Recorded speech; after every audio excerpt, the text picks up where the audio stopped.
Oh, this thing, I need to quit dragging it by the boom arm. What's up, everybody?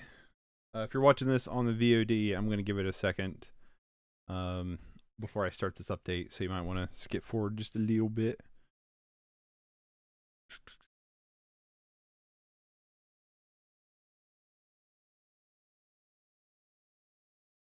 So yeah, just give me a second here.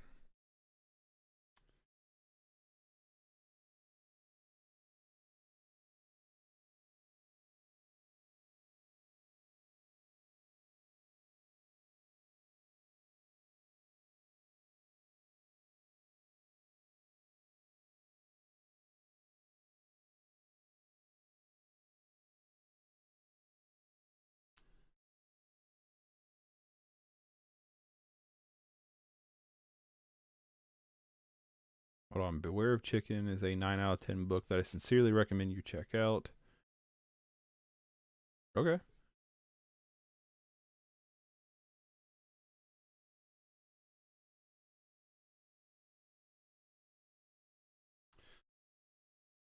All right. I'm going to start this thing.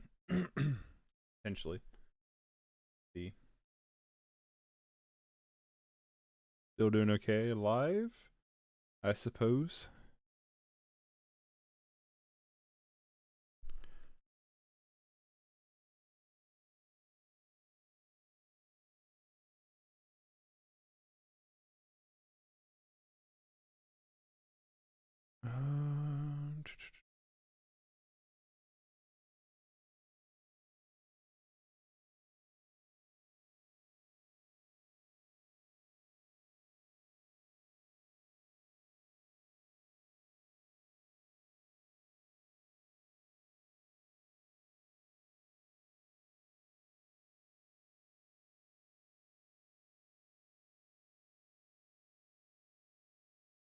I know, exciting way to start off a live stream, right? um, so yeah, I do want to say first off, thank you to everyone who has been watching 31 for 31. That series has been like crazy to finish. I've been working really hard on it to get it done. It's taken up so much time. I just want to say thank you for checking out that series. And also been working on another video, screen to console for Avatar. For the Avatar, James Cameron's Avatar and the Avatar game. So still working on that. Wanted to get that out before Avatar 2 came out, but unfortunately ended up not being the case. Ended up taking way too long.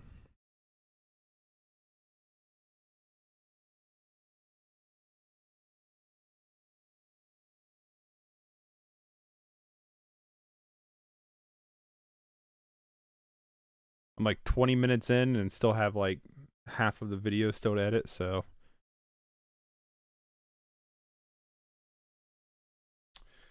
anyway, I think we can what's that been now? Like, yeah, it's been almost 5 minutes. I think we can jump into this update. So if you're watching this on the VOD and not on the stream, what I do is I used to make these videos like these updates like actual videos, but they take so long to make and I just didn't have time to do them anymore. So I've just kind of waited and like stockpiled stuff now and then just live stream it. It's kind of what I've been doing, and it's been pretty fun. But I don't have enough shelf space behind me for all the movies that I own. So what happens is I break up movies into like categories of like, all right, so the ones that go on the shelves are boutique labels, collector's edition, steelbooks, our favorite movies that are really higher on our watch list. Those all get shelf space. Everything else goes into, I got behind that guitar, binders, CD binders. The discs go into binders, and then the cases go into storage. And then the VHS, I got to figure out what to do with because I don't have enough space for VHS. So what I do is I break up this update in a couple of like sections. So the first section we're going to go through are movies that are going into the CD binders. Cases are going into storage. One day, hopefully one day, I will have enough space to be able to display my full collection, or get to a point to where I need to curate it and like really start trimming some stuff out. So, but for right now, binders, cases. Then the second section of this update is all the stuff going on the shelves. So everything that's going to be put into the current shelves. And then the last section, after that would be TV and TV series. And then the last section is the superior format VHS. It's all the VHS movies I picked up. Which is actually, looks like close to like half of this update. So let's get this shindig underway. I picked up 4 months, 3 weeks, and 2 days. This is a film that I've heard about because of the Sardonicast. I have never seen this before, and I didn't know this had a Blu-ray, but I found the DVD at a half-price books for, I think, $3 or $4. It had their clearance sticker on it. I can't remember how much I actually paid for this. There is a Blu-ray, and as a matter of fact, the Blu-ray is by Criterion. So the reason why this is not going on the shelf, even though I want to see this, is for 2 reasons. One, look how sun-bleached that spine is. It's super sun-bleached. Because I'll probably upgrade this to Blu-ray, but I wanted to get a copy. I didn't know when I bought it that there was a Blu-ray copy, but I wanted to see this movie. I still want to see this movie. And as a little bit of a spoiler for this whole entire update is I've not watched a lot in this update because I've been so busy working on 31 for 31. I basically have been doing that since September, or the end of September. I've been working on the Avatar video. I've been working on the gaming channel, so I just really haven't sit down to watch a ton of stuff. And then on top of that is there's been a lot of like just cool stuff popping up on streaming, so I've been watching some stuff on streaming too. So I haven't gotten through as much of this stuff as I want to, which I know is a common theme with collectors and especially me, but hey, 31 for 31 exists for a reason. But yeah, I'm excited to check that one out. Sardonicast recommendation. I gotta remember this one. So in between this update and the last update was yard sale season, and this was from a yard sale, 30 minutes or less. I picked this up for $1. This is a movie that I have not seen since theaters. I don't know like how much this would hold up, and it's one that I've honestly never really thought I'd get, but I found it for $1, and I wouldn't mind rewatching. I really like Danny McBride a lot, so wouldn't mind rewatching it. I remember giving it a 6 out of 10. And honestly, I don't remember much about it, so I'm gonna say it's probably still around there. I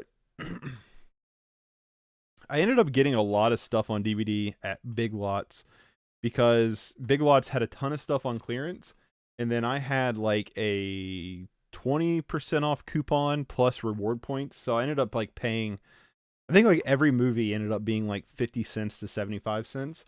And one of them is A Dog's Courage. This just looks really cute. I wanted to see this when it came out. This does have a Blu-ray. It's put out by Wellgo USA. I just haven't watched it yet, but it looks adorable. And yeah, so I got it on DVD to watch it. I'm not opposed to buying things on DVD for cheap and then upgrading later if I like it.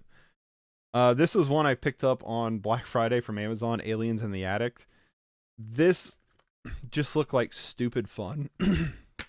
Voice is giving out. Hold on, drink. This just looked like stupid fun. I remember kind of hearing about it. We actually sit down and watched this one because this just sounded fun, and it was. It's goofy, it's stupid, but it kind of reminds me of those movies they used to make when I was a kid. And I think this is like 2009. Like movies like Cats and Dogs and Good Boy and Like Mike. It's kind of in that category of like just really goofy family comedies. But I actually had a really good time with this one. It's like a 5 out of 10, but like it's like a fun 5 out of 10. I'd probably watch it again. Amos and Andrew. think this has a Blu-ray. This was another one I found at Half Price Books on their clearance uh, section for really cheap, and I didn't even know Nick Cage and Sam Jackson did a movie together. So never even knew this existed. I'll watch it eventually, but yeah, Nick Cage, Sam Jackson. Battle of Jangsari. I'm not sure if I'm pronouncing that right. This was a Big Lots pickup. Again, when I had that clearance and everything was like 50 cents to 75 cents is what it came out to be. And I will admit that trip I picked up a lot of filler stuff. What I mean by filler stuff is movies that look kind of interesting, but I wouldn't really go out of my way to get it. And they're just kind of shelf filler. And this is like one of those things where it's like, yeah, I kind of want to see this movie, but if I was to curate my collection, it would probably be on the chopping block. But it's a war movie set in Korea, set during the Korean War, it sounds like, with Megan Fox is the only name I recognize, which honestly I thought on the cover that was Naomi Rapace. So, but yeah, I don't know. I'll probably watch it at some point. Don't know anything about it. Was this one Big Lots or was this one a yard sale? That I can't remember, but I picked up Battleship. I have not seen this since theaters, but I remember it being a really dumb, fun popcorn movie and like nothing else. Like it's just a goofy popcorn movie with some goofiness to it. Liam Neeson's in it. The Liam Neesons, the Rihannas. Yeah. I remember there being a scene though where like the alien ships attack the naval ships and they have like almost those red peg like missile bombs. It was just so goofy. But yeah. Picked up The Beach Bum. I found this at Dollar Tree. Not my favorite from Harmony Korine. I definitely think this movie has some bad direction, not in the sense of like directing style, but like in a sense of a narrative structure. It just is overly long, and I found it, and it's only like 95 minutes, and I just found it to be kind of boring at points. But I do like Harmony Korine. I wouldn't mind having this on Blu-ray at some point, but I found it for $1 and for the DVD, so I was like, you know what? For $1, I can add it to the collection. Beirut. I've not seen it, but apparently it's certified fresh. But more importantly, it has John Hamm and Rosamund Pike. So John Hamm stars as Mason Skills? Skellies? I don't know. A former U.S. diplomat who gets sent to Beirut to negotiate a swap for the release of a terrorist leader believed to be imprisoned by Israeli secret police in exchange for a CIA agent who has been kidnapped. Confronted by ghosts of his past, Mason faces a formidable question. Who do you trust in a world where the truth emerges only when it's convenient or profitable? I don't know. Big enough names. This one I know for a fact I got at Dollar Tree. So again, $1.25 tree. I picked up at one of these was at a yard sale. One of them was at a thrift store. But Bionicle 1 and 2, the movies. So I need Bionicle 3 and I'll have all 4. But Bionicles are just goofy. I mean, that's all they are. They're just like goofy Legos. And when I get the third movie, I will watch the quadrilogy of the Bionicle movies. I'm excited to own them. I have seen one of these on TV at some point. And which one I've seen, I could not tell you, but I will get all the Bionicles. I will collect them all. Black Phone was a newer pickup. This was a movie I was really excited for. Scott Derrickson directed it. Did I say his last? I did say it right. I think I said it right. With Ethan Hawke, and it's okay. I think I give it like a 5.5 out of 10. I did a review on it, a short review, if you want to check that out. Basically, Ethan Hawke plays a kidnapper. Spoilers. And that's all you really need to know. It gets kind of goofy. It gets kind of silly with like this whole like paranormal aspect to it. Ethan Hawke never really feels that threatening as a villain, but it's all right. It's okay. It's got good moments. It's got some like meh moments, but it's all right. It's like right down the middle. This was one I found at a yard sale, but Brotherhood of Blood. I only got this because of Sid Haig. I know nothing about this movie. Sid Haig plays a vampire in it, and that's enough for me to add it to collection for 50 cents or $1. I don't know. Yard sales are like never more than $1. So I know one of them I bought a handful of stuff because everything, including Blu-rays, were 50 cents a piece. And that might have been from that stack, but I would say so, because a lot of them they had were old rental copies, and this has got the handwriting. You can't see it, but it's got the right. Yeah, you kind of can. Some would say it's probably 50 cents, but yeah. Rest in peace, Sig. I love you, buddy. I miss you. He was such a good actor. I don't know him personally. I just loved a lot of his performances. Another one that I found at a yard sale for 50 cents. I know this one was 50 cents, but Bringing Out the Dead with Nick Cage. This is directed by Martin Scorsese. I said Martin really weird there. Martin Scorsese. I've never seen a Blu-ray of this. I don't know if there's a Blu-ray that exists. I watched this a long time ago, and I remember it being kind of weird and kind of disappointing, but that was when I first was getting into like Martin Scorsese. So like I was like going through, like I had always liked Goodfellas, I had always liked Casino, I had always liked like Mean Streets and stuff, but that was like when I was like, oh yeah, these directors exist and they did these movies. And I was going through like Taxi Driver and Raging Bull. What's the one with Leonardo DiCaprio, Aviator? So I was like going through a lot of Scorsese's films, and I watched this one on Netflix, and I just remember it being kind of weird. So I would like to rewatch this at some point. And I don't, like I said, I don't know if this has a Blu-ray, but cool find. And the last out of this little stack is Bulletproof Monk. I found at a yard sale for 50 cents. This was a movie that a buddy recommended to me a while ago, and it was fun. It's pretty goofy. I know this has a Blu-ray. I will get this on Blu-ray at some point, but I thought for 50 cents, might as well own it. But the disc is not in the best of shape. I'm sure it probably works, but it's not. It's not. I don't know if you can tell. It's not in the best of shape. It's kind of looks like it might have some like disc mold to it, but that one might not go in a binder. May not. We'll see. I'll see when I start moving stuff in there. I still have, from the last update, behind all those VHSs, the last stack that I need to put into the binders and just never did it. So, hold please. I'm going to switch stacks.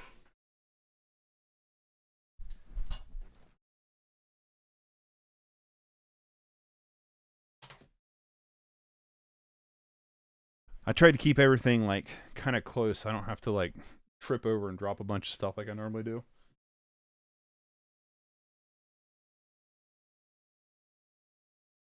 Like I almost did right there. All right, you're falling apart. Set you over here. Move you here. Try not to knock my drink over in the process. All right. So I picked up Captain Marvel, again from the Big Lots clearance. This one I know for a fact wasn't 50 cents or 75 cents. This one ended up being like $2 or $3, I believe, after the clearance prices, because it was originally $7, I believe, and then I had the percentage off and everything. But I decided to grab it because I do want to own all the MCUs, although this is probably my least favorite. It's one of my least. It would go in there with like Ant-Man and Iron Man 3 as like my least favorite, so not very good. Yard sale find Casa de Mi Padre, which is a film that Will Ferrell's in where he speaks Spanish the entire movie for whatever reason. I watched this a really long time ago and thought it was like, It's kind of like okay. It's definitely a gimmick kind of movie, but okay. You know what I mean? Wouldn't mind rewatching it at some point, but found Christine on DVD. This I know has a DVD, a Blu-ray, has a 4K. But I've never seen Christine. It's directed by John Carpenter, who I love. So I definitely want to watch it at some point. I've probably seen chunks of this, but I know for a fact I've never seen it front to finish. So I thought for 50 cents, sure. Also found Clerks 2 at a yard sale. So I got Clerks 1 and 2. I believe the Blu-rays to Clerks 1 and 2 are pretty expensive because they're out of print, I believe. Don't hold me to that. If they're not, then I don't know why I haven't upgraded them. But Clerks 1 and 2, I really enjoy. I think they're both up there as some of Kevin Smith's best work. And I did watch Clerks 3. I will have a short out on that here soon, probably next week. And I enjoyed it. I thought Clerks 3 was pretty good. The Cloverfield Paradox I got at the Big Lots clearance. I need 10 Cloverfield Lane. I'll have the full thing. Never watched this. I've not heard good things, but I like the other 2 Cloverfield movies, so I feel like I should watch it. Danny Collins with Al Pacino. Directed by... not who I thought it was. I don't know who it's directed by. Dan Fogelman. I grabbed this not too long ago on nice to see a live presentation of a movie collection. Good. I need to block this dude. Hold on, not you. Hide user from this channel. Somebody spamming comments. All right. What's up, Philip?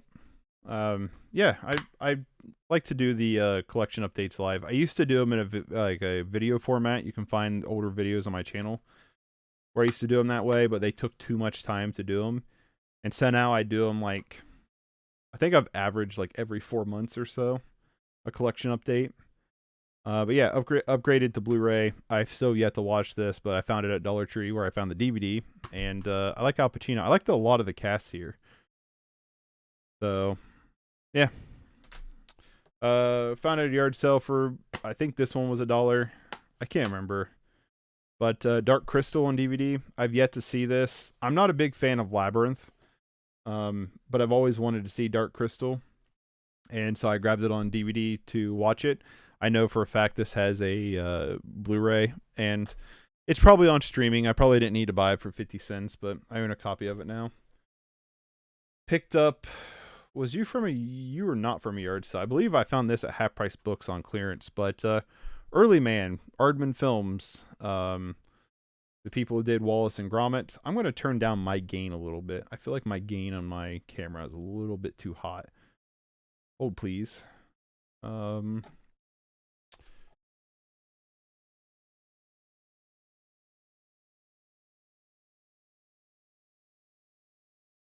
that. Yeah, that looks a little bit better. This movie was okay. I saw it in theaters. Like, I thought it was pretty decent. Wasn't anything like mind-blowing or anything, but it was pretty fun. But again, when you find stuff on clearance for like $2 or $3, it's hard to pass up on it, especially Aardman, because like Aardman comes with like a good amount of like special features too. Even if they're like one of their movies didn't land, like there's still a lot to appreciate about an Aardman film, so that's cool. To me, this is an underrated Will Ferrell movie, but Everything Must Go. It's one of his more dramatic roles. Not quite in the like vein of like dramatic like Punch Drunk Love or anything, but it's basically about, if I remember right, his wife leaves him, and so he just like all of his belongings get thrown out, and then he just has like a big like ongoing yard sale, if I remember right. But I just remember this one being like really enjoyable, and I would like to rewatch this at some point. And I'm not sure if my wife has seen this or not, but if she hasn't, I think she would enjoy it. And found that at a yard sale for 50 cents. This one I picked up at Dollar Tree, but Fatal Attraction on DVD. Never seen it, but I've heard about it, so I grabbed it. Honestly, don't have much of a desire to watch it anytime soon.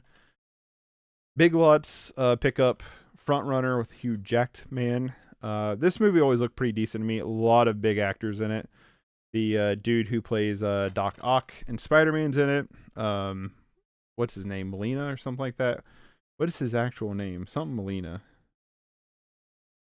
Alfred Molina. There it is. J.K. Simmons is in it. And it looked good. I remember seeing the trailer to this and thinking it looks like a pretty good like little political thriller. Just haven't watched it yet. Oh, it's directed by Jason Reitman. Interesting.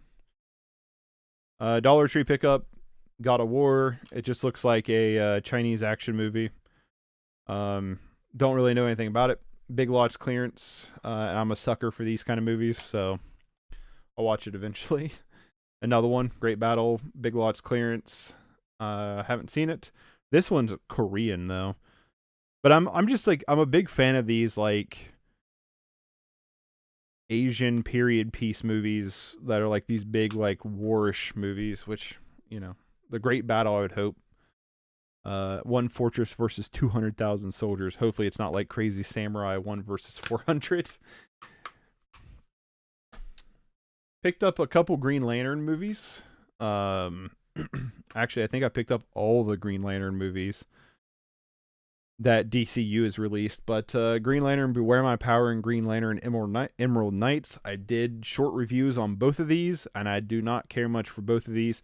This one I found at a vendor market for, I think, $5 maybe. It's not in the best of shape, but and then this one I bought on Black Friday, and honestly they both kind of suck. I think I gave them both 4 out of 10s. I might have gave Emerald Knights a 4.5 out of 10. I do like Emerald Knights a little bit more than Beware My Power, but yeah, both of these are pretty disappointing. So Green Lantern Emerald Knights, like an anthology film centered around Green Lantern, and then Beware My Power is where Hal Jordan becomes John Stewart, sorry. John Stewart becomes the Green Lantern, and yeah, they're both kind of disappointing, I'm not gonna lie.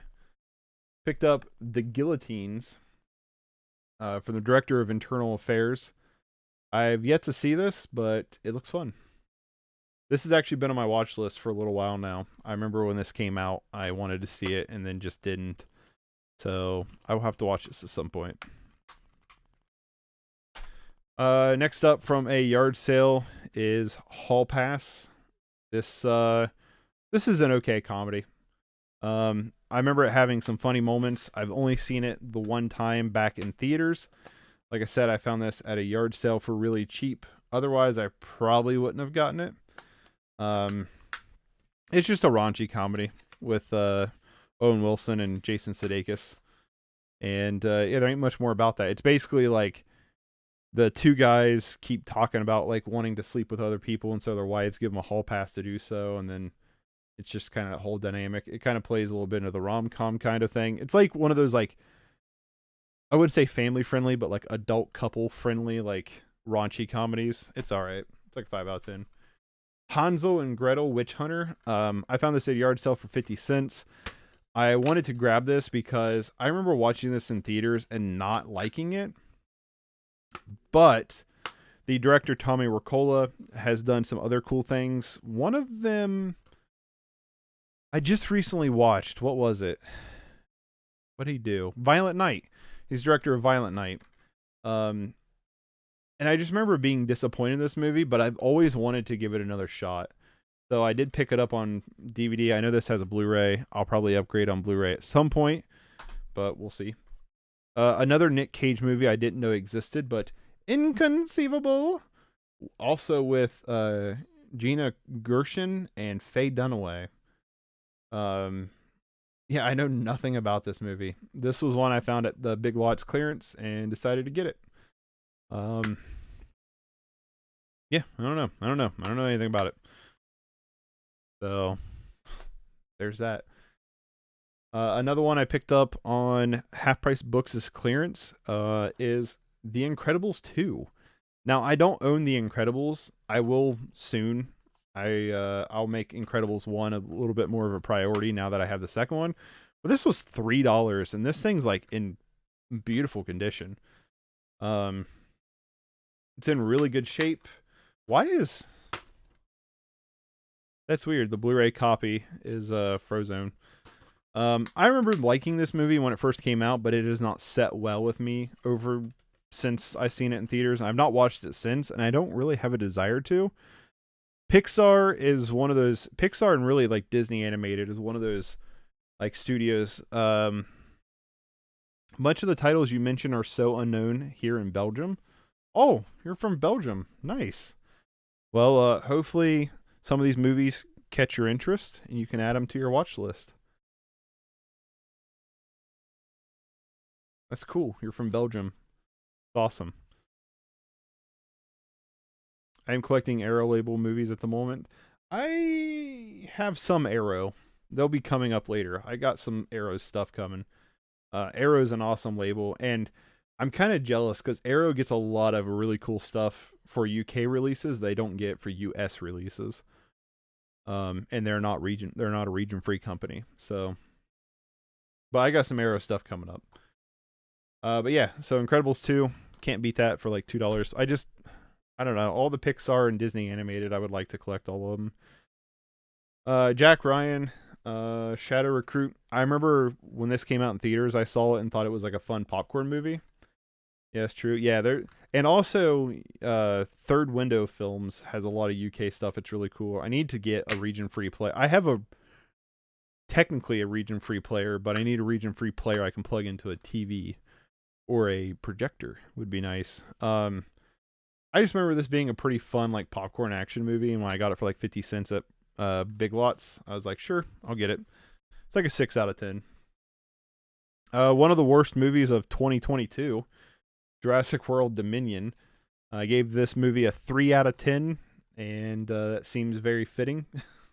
I did a short review on this if you want to check that out. It has an extended edition that I, for the life of me, can never see myself sitting down to watch. If it wasn't already bloated enough as it is. Super disappointing. Jurassic World is so far the only Jurassic World movie that I've enjoyed.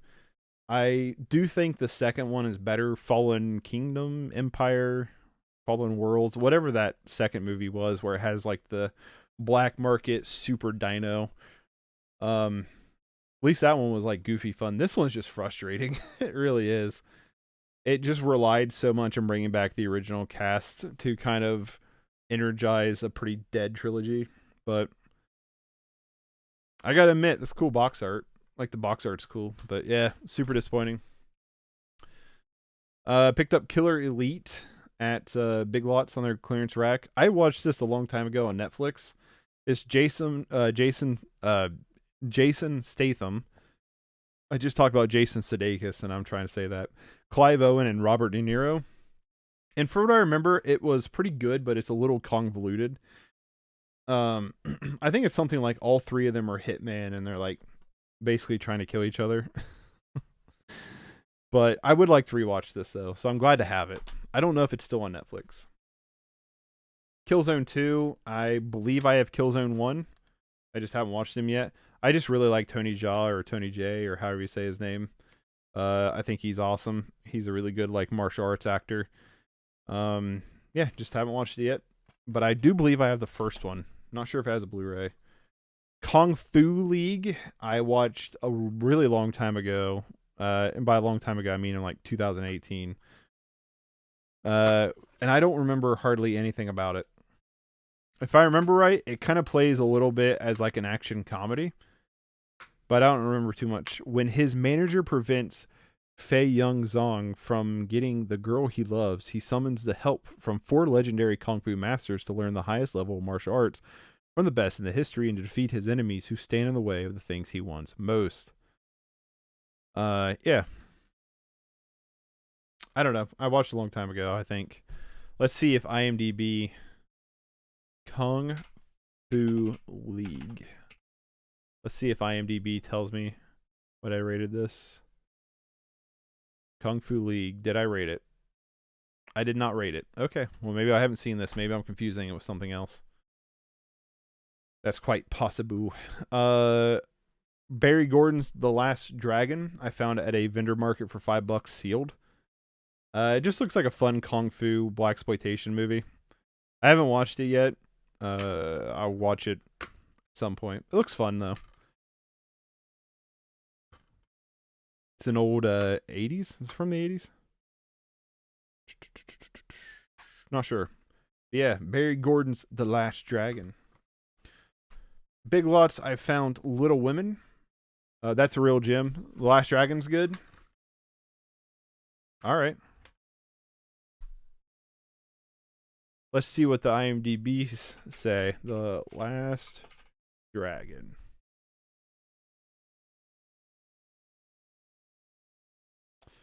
$6.8. 80s movie, yes. Yeah, 6.8. It does look fun. Here, hold on, I can do this. Boom, now we're both looking at it. It does look fun, though. Hour and 49. Let's look at some of these screenshots.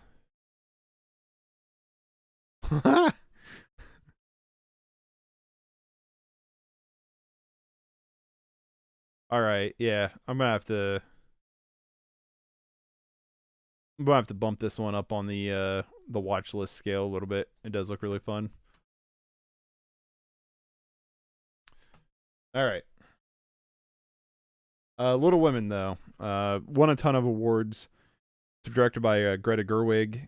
I just haven't watched it yet, but it also has Charisse Ronan in it, Emma Watson, Florence Pugh, Meryl Streep, Laura Dern, Timothy Chalamet, I guess if you're into that. I grew up in the 80s, so that one I watched several times. Nice. I grew up in the 90s. So, but I had a mom who grew up in the 80s, so still had a lot of 80s overlap. But she was not into those kind of movies from the 80s. She was more into like the John Hughes stuff. Yeah, I don't know. It's like one of those like Oscar baity movies. I'll watch it eventually. Lords of Dogtown was one I found at a yard sale for $1. This is a movie that I've just always wanted to watch and just never have. It kind of like is that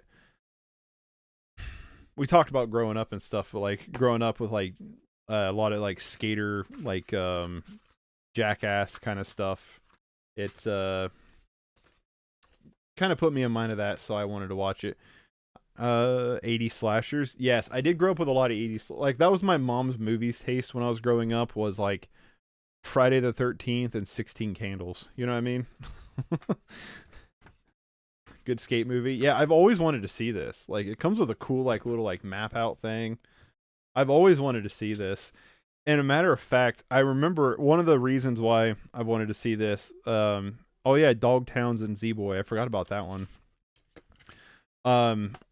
Is either this movie or what's the other one? Dogtown and Z-Boy, that a buddy of mine had on PSP UMD. And I just always remember like catching glimpses of it. But yeah, I'll have to check that one out at some point. All right, that's that stack. I need to put this stack up and grab another stack. So, one moment, please.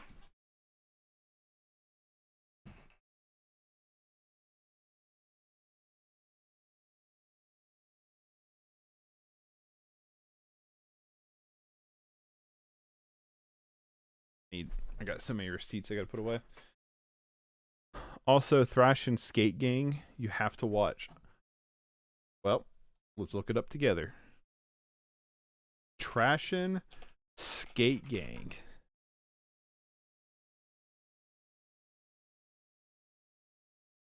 Oh, am I spelling it wrong? Thrashin'? Alright, what if I just type in Skate Gang? So this one? With Josh Brolin?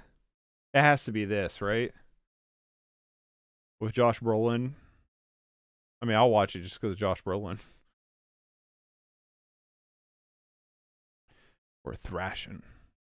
Yeah, different areas have different names for stuff, so that could be... But it would be weird that IMDb didn't pull it up. Oh, it's on Prime. Okay. Two skateboarding gangs battle each other for supremacy, and a member of one of the gang falls in love with his sister of his rival. Oh, it's a Romeo and Juliet story. Let's look at some of these screenshots. That makeup is actually wickedly cool.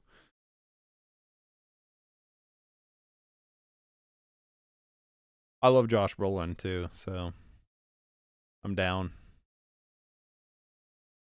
All right, yep, it goes to the watch list. I do short reviews, like on YouTube Shorts, of like pretty much any movie I watch, other than like Pamela Gildy is gorgeous in it. Who's she? I'd imagine she's the main character. Pamela Gildy. Is it the blonde there? Yeah, okay. Yeah. I do short reviews of pretty much any movie I watch that isn't a like repeat watch. So whenever I get around to watching it, that will eventually happen. The short review of it will eventually come out. All right, let's keep going. Master Z, Ip Man Legacy. I want to collect all the Yip Man's movies, and I want to do a big video on them because for some weird reason, like a while ago, one of my buddies, when I first got into movie collecting, was like, "You'll really enjoy these." So I bought the first two out of the Walmart Blu-ray bin, and then I've just continued buying them as they came out, and I've yet to watch any of them.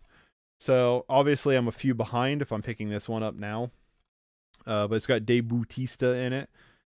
And this one isn't like one of the main trilogy ones. This is like more of one of the like off universe ones. But I do want to get all of them and watch them all. I found this at Big Lots on the clearance rack. I know this has a Blu-ray, but 50 cents. I mean, come on. But eventually I want to do an Ip Man like video. So I just haven't watched any. I've just been collecting them. Molly's Game. This is the directorial debut of Aaron Sorkin, who has wrote like some crazy stuff like Social Network. What else did he write? The Social Network is one of his that always comes to mind.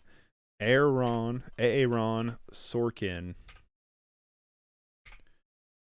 He also wrote The West Wing, A Few Good Men. He directed Trial of Chicago 7, I believe, which I did not watch.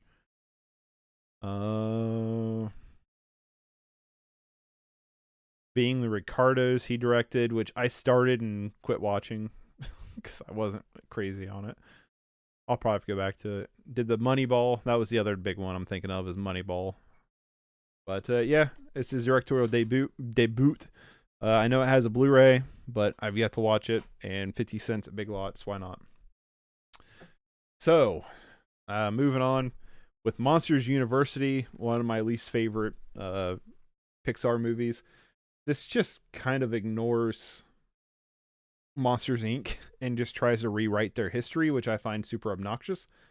But it was $3. It's in relatively okay shape. I mean, the slipcase is a little beat up, but $3. I still don't think this is like a terrible movie. I'm just a big fan of get out of here, you stupid spammers.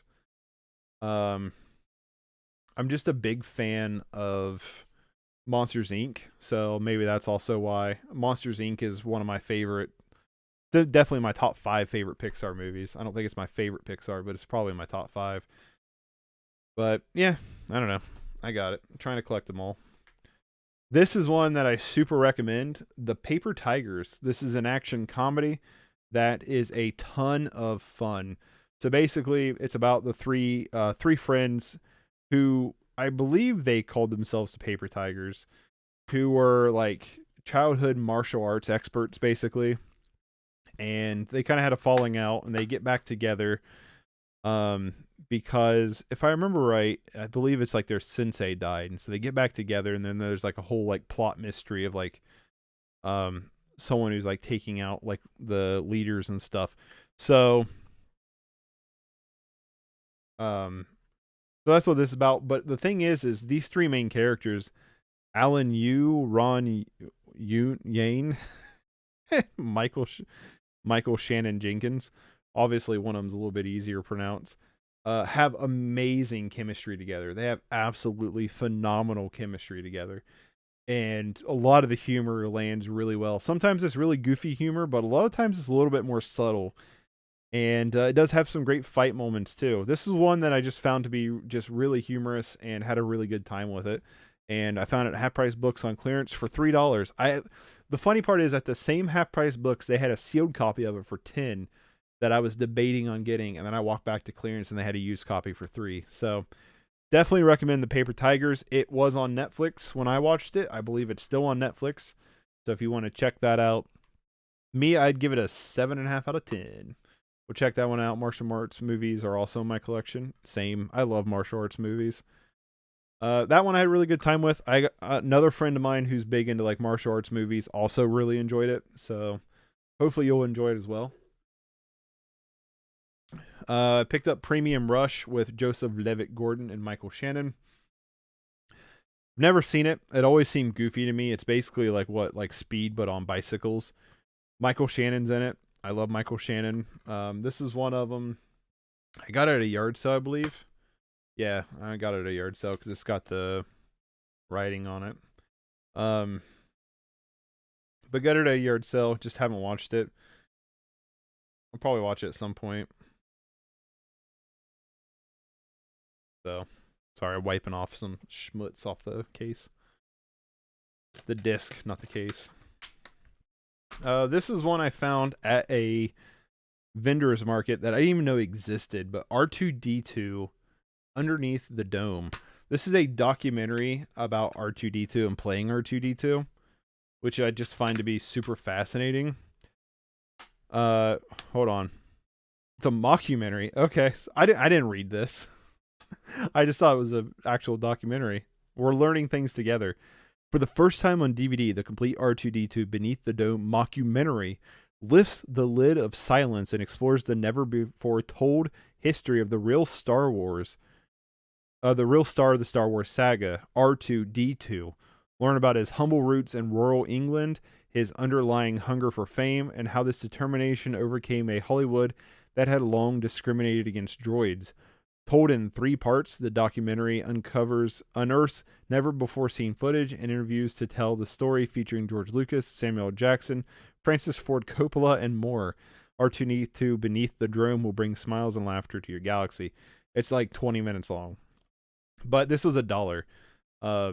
It just sounded really fun. Like, I actually legitimately thought this was like a documentary, like behind-the-scenes thing of like being like R2D2. I didn't realize it was a mockumentary. I should probably actually start looking a little bit more into stuff. This is the R2 you never knew. As a big Star Wars nerd, though, this just seemed like something I should have, and I'll have to watch it soon. Next up is Jason Statham's Redemption. Jason Statham. I watched this one again a long time ago. 2013, probably around 2013, 2014. It's directed by Stephen Knight, who also directed a couple other movies. Great character, R2D2, right? I believe this is the same director, Stephen Knight. Okay, it is. Redemption and Locke, which Locke is a fantastic movie. Super good performance. I need to buy this. Super great performance by Tom Hardy. The entire movie is just Tom Hardy driving in a car and having phone conversations. But Hardy is so good in it, he just sells the whole movie. It's nicely stylized, and it is shot well enough and edited well enough that being set in just a car is never boring to look at. Redemption, let's see what I gave it on IMDb. A 5. All right, well, Redemption looks cool. It's all that neon soaked stuff. I would like to rewatch it. Maybe it didn't land well with me, but I've always kind of remembered this movie a little bit. So, and then he also directed the greatest dumpster fire of 2019, Serenity. So he's a little hit or miss. Where did you come from? This one might have been Dollar Tree, but Ring of Fear. I don't know anything about this movie. Yeah, I'm pretty sure this was Dollar Tree. I don't know anything about this movie other than it looks to be centered around a circus. Oh, I didn't make me big again. Well, I mean, I've made me big my whole life, but yeah, I don't know really much about this one. It just looks kind of cool. It's an older movie, set around like a circus. Terror takes the center ring under the big top in this suspense thriller from John Wayne's Fat Jack production company. After escaping from a mental institution, a homicidal maniac named Dublin O'Malley, Sean McClory, integrates himself among comfortable, familiar surroundings of the past. The famed Clyde's Betty Circus. When a series of accidents and close calls threaten to wreck the show, owner-trainer Clyde Betty, playing himself, and circus manager Frank Wallace, Pat O'Brien, decides to call in crime expert. Oh, okay. I'm just reading this wrong. Decide to call in crime expert and celebrated detective novelist Mikey Spillane to help solve the mystery. Yeah, that sounds fun. Sounds cool. I'll have to watch it at some point. All right. I can Rise of the Legend. This is one of them I found at Big Lots on the clearance rack. I have seen Rise of Legend, and I gave it a 6 out of 10. It's not a bad. I saw this back when it came out. It's not a bad little like just martial arts movie.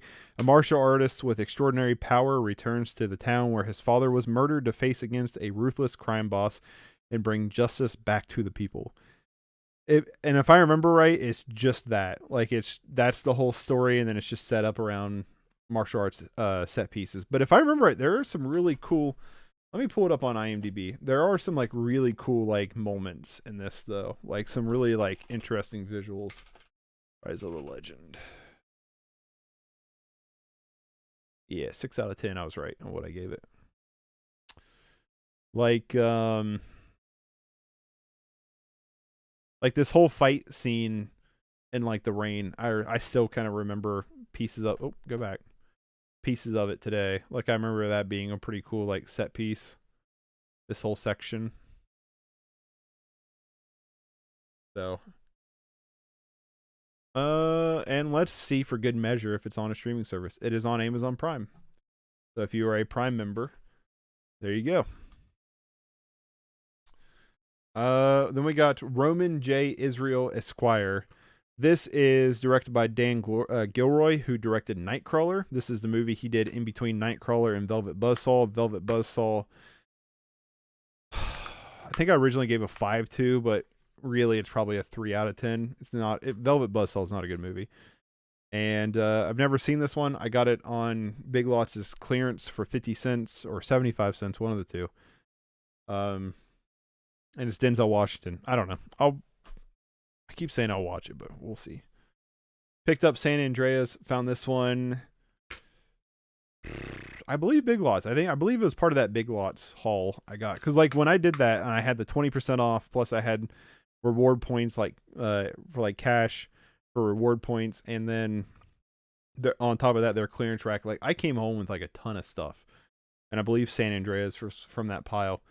It's a end of the world catastrophic movie with Dwayne The Rock Johnson, and it's like a 5 out of 10. But there's sometimes like a movie like this where it's just mindless popcorn action is good for the soul. You know what I mean? Speaking of good for the soul, this one I found at Big Lots for $10, just as it is. But the Scorpion King 5 movie collection. I picked up the Scorpion King 1 not too long ago. And if it has all the same special features, I'll probably end up getting rid of it. But it blows my mind to this day that they made 5 of these fucking things. When they only made like, what, 3 Mummy movies? And I have not seen any of them. I've not even seen Scorpion King 1. But they always have just like really piqued my interest. So I need to sit down and actually watch them, see how they go. But yeah, and I need to get also on top of that, I really need to get the Mummy movies. So that could be a fun video idea, is doing all the Scorpion King and all the Mummy movies, like that whole universe in one. Picked up probably one of them I should have just left there, because I'm not gonna lie to you, we'll be surprised if this disc works.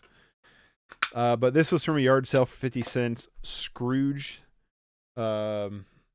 With Bill Murray. I've never seen this. It always looked kind of good. I love Bill Murray, so I'm interested in it. I know for a fact this is on streaming services. I believe it's on Paramount Plus.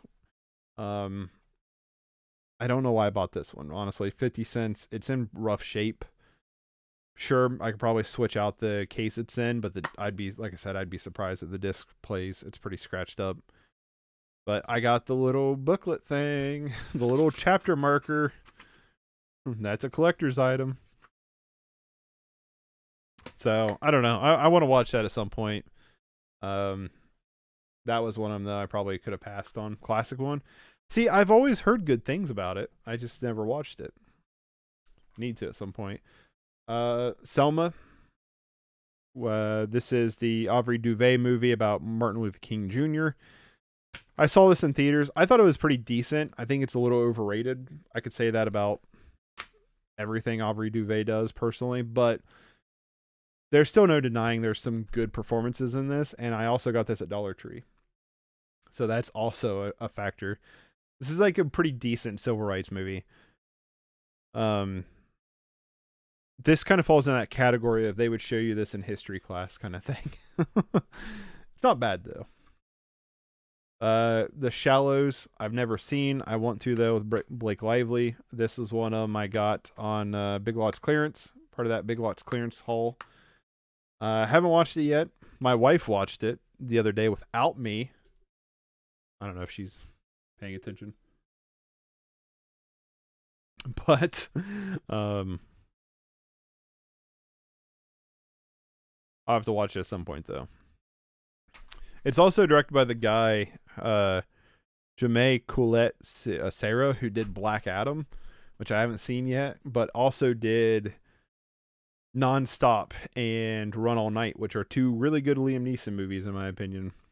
Picked up Sherlock Holmes, A Game of Shadows. I have the first Sherlock Holmes. These are just pretty fun movies in my opinion. Pretty fun, like little like popcorn movies. This one was at a yard sale. I couldn't remember if this was a yard sale or not, but then for whatever reason, like some people do this on their discs and it's kind of obnoxious, but it probably would have been 50 cents because every one of these that's been numbered like this, I got from the same yard sale. And I remember getting like a whole stack of stuff because he told me they were 50 cents a piece. So good movie though. It's not as good as the first one in my opinion, but it's still pretty good. Nice to hear that you can buy some great movies for low price. You got to look around. Like it's, I've been able to find like some crazy stuff for really cheap by going to yard sales or going to like vendor markets where like indoor flea markets and stuff, or just flea markets in general. And then like used bookstores and stuff, like half price books in our area, they'll have like sometimes like clearance stuff that has like crazy movies in there for like $2 or $3 and you're like, sweet. Of course, half price books for me is like an hour and 30 minutes away from my place. There's like 3 or 4 of them in that city, but so I don't get to go there very often, but when I do, I normally spend more money than I should. But yeah, there's deals to be had with collecting. You just really got to look at places, especially like dollar stores. Where I live, dollar stores typically have some better stock of stuff than in larger cities because I live in a smaller town, smaller cities. A smaller city, I suppose. I guess we're probably city legal in terms of population, but you can get some good deals. You just gotta look for them. I know that's not the case for everybody, but here in Belgium we have a few clearance stores, but all the same titles like The Mummy, Pretty Woman. Yeah, so that's kind of the same here too. A lot of them are the same like titles across like all the dollar stores and clearance stores and stuff. But like yeah, I live in America. But like if you kind of frequent them enough, you can like find some cool stuff. And for me, the best one of the dollar budget stores is a chain called Big Lots in America. They typically have a lot of the Wellgo USA stuff, which is a lot more of the stuff I'm interested in. And then if they have stuff that sit on their shelves, which they typically do for a while, like I think it's like after like 90 days, they drop it to their clearance price, and their clearance price is like next to nothing. Like movies they'll have for sale for $5 to $7, they'll have marked down for like 50 cents. Like you just gotta wait. There's been so many times I've went in where I was like, and actually one of them's about ready to come up where I was like, I want that, but I'm not paying the $5. I know if I wait and nobody buys this, it's gonna be like 50 cents or 75 cents. So that's one of them coming up. I think was actually $1.25, but then I had my coupon plus my reward stuff, so it ended up being cheaper, but I'll get to that in a minute. But another one like I found at Dollar Tree is Sky on Fire. This is, if I remember correctly, and you can call me wrong if you want, I believe this is what Skyscraper with Dwayne The Rock Johnson was in is based off of. Let's look real quick. Let's find out. But I believe so. I believe Skyscraper was a remake of this movie. Maybe not. Well, I got a 4.6. No, apparently not. Okay, it's just the same plot then. A security guard becomes embroiled in a battle to protect stem cell research, which can procure can't. What's Skyscraper's premise?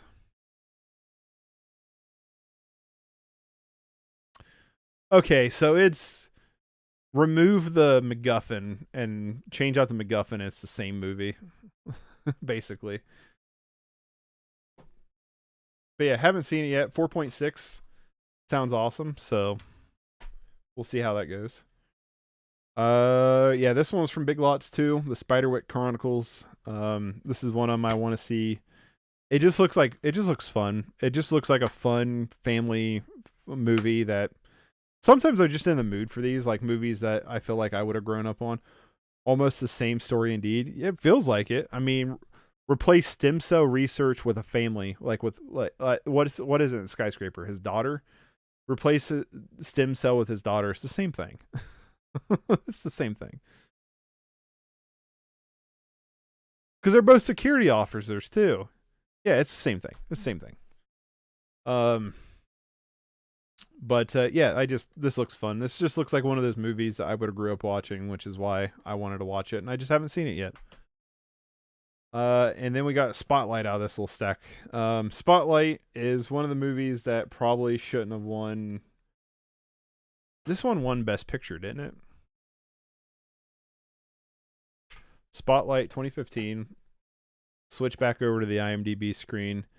Won 2 Oscars, including Best Motion Picture. So this contended against Bridge of Spies, Mad Max Fury Road, and The Revenant, and The Martian, and Room, and Brooklyn. all of these movies right here, especially The Revenant and Mad Max Fury Road, and Spotlight wins.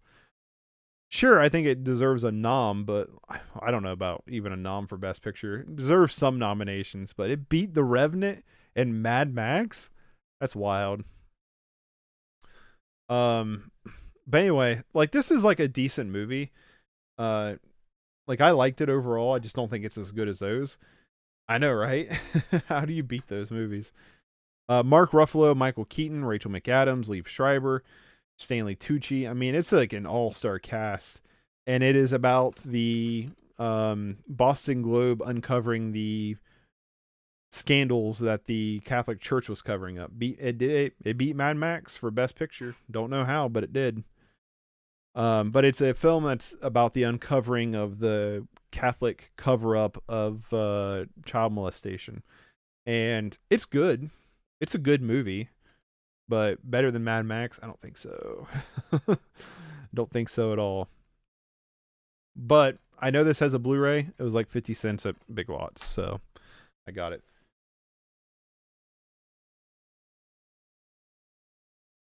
Speaking of movies that I waited to not buy from Big Lots so they would go down in price, and that is Sully with Tom Hanks, directed by Clint Eastwood.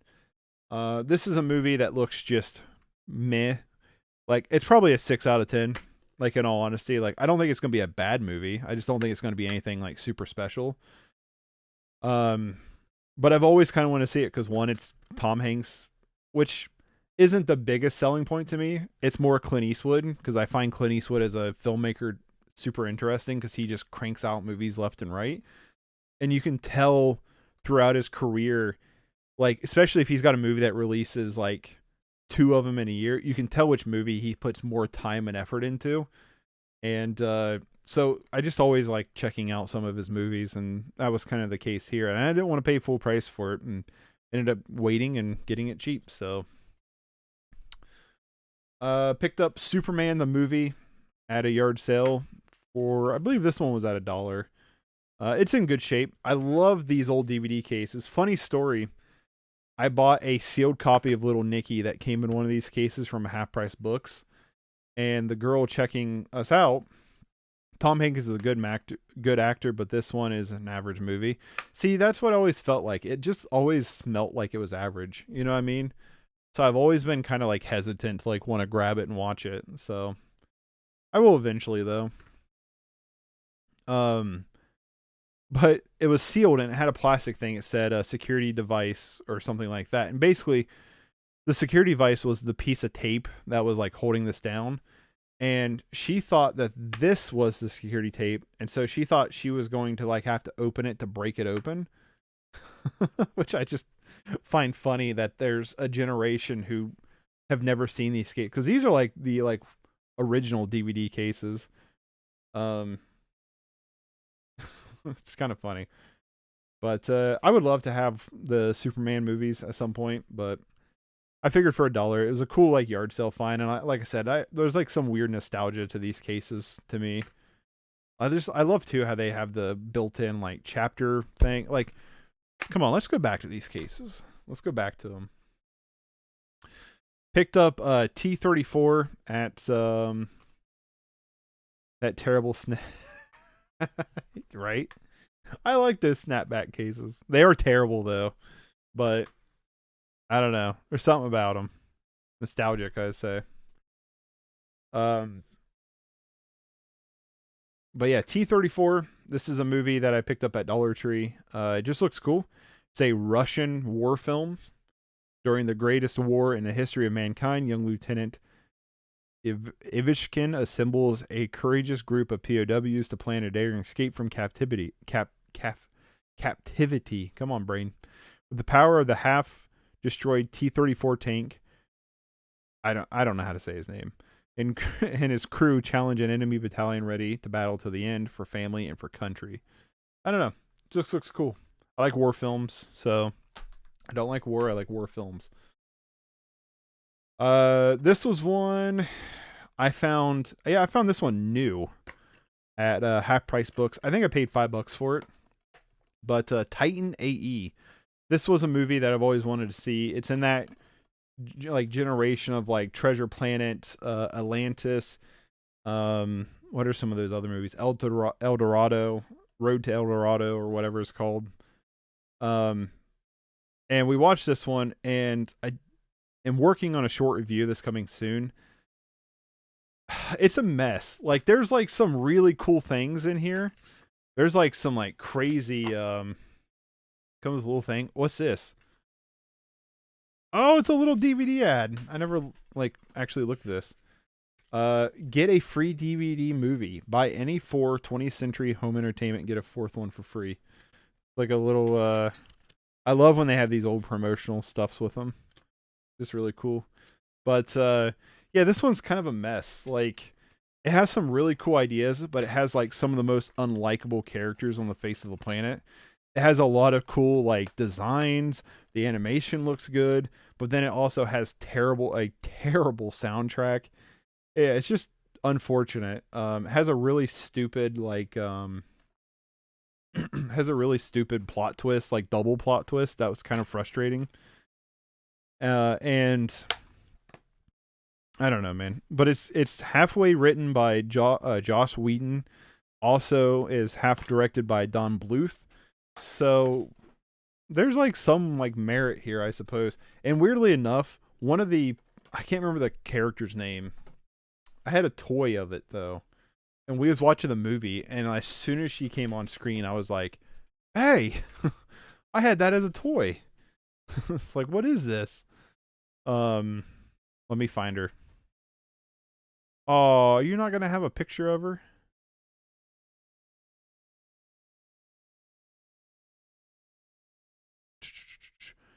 There we go. No, you're not it. I know for a fact not to Google search it.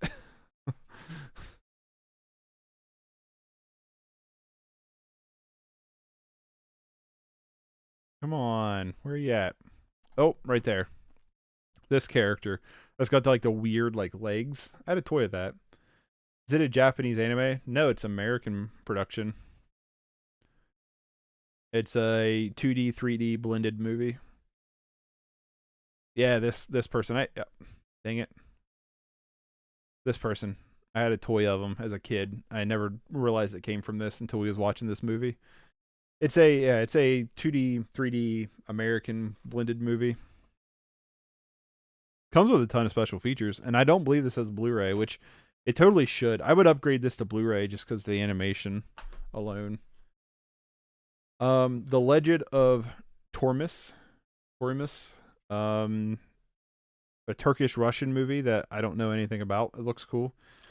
This was another one from the Big Lots clearance rack, and again, I'm just kind of a sucker for these like period war movie kind of things, period piece war movies. So, this was another one on the clearance rack of half price books. I believe this one was $3, but Tommy Boy, the Holy Schnikes edition. I actually found Black Sheep not too long ago at a thrift store for $1. So I'm glad to have both of them. I prefer Black Sheep over Tommy Boy, but these are kind of like classic comedies. I don't know. I've just seen these movies so much growing up that I don't probably care to watch them anytime soon, but I'm glad to have them in the collection, I suppose. You have Red Cliff? Red Cliff. It sounds familiar. Oh, this one? No, I don't. Wow, that's got a good rating. Oh, it's directed by John Woo. Add to watch list. Oh, I guess I should show you guys. The first chapter of a 2-part story centered on the battle fought in China's Three Kingdoms period. Yeah, directed by John Woo. I'm down. Red Cliff 2. Nope, I've not seen them, but added to watch list. You must check that one out. Oh, I probably will. My watch list, I mean, this is just like mostly newer movies. Because what I'll do is like you tell me like check this out, so I'll add it to my watch list, and then later I'll add it to my Prime list, and then remove it from my IMDb list. But Great Eastern movie looks cool. I mean, it's directed by John Woo, so like, you know. So yeah, cool. I'll have to check it out. We got Triple Threat. I've yet to watch. Yeah, okay, no, I've not seen this one. But again, Tony Jaw's in this one, or Jay. I've always said Tony Jaw, so a lot to watch. Then yeah, like, yeah, my watch list is absurd, to say the least. I'm trying to get through stuff though. It's honestly why I've not made a best of 2021 list yet on my channel, because I don't really go to theaters anymore. We don't really go to the theater anymore. So a lot of stuff I have to wait for it to come out on streaming or Blu-ray. So I still have a lot of movies to get through for 2021. So I've not made the list yet. Probably pull like a YMS and release it like 10 years later. But The Expendables of the martial arts world. I remember when this came out, it got some good reviews. You're the same, right? So yeah, I need to check that one out. One of them I did watch. I'm not the biggest fan of this one. My wife liked this movie, and we found it, of all places, at Kroger's, a grocery store, on sale for like $9, which was cheaper than anywhere else.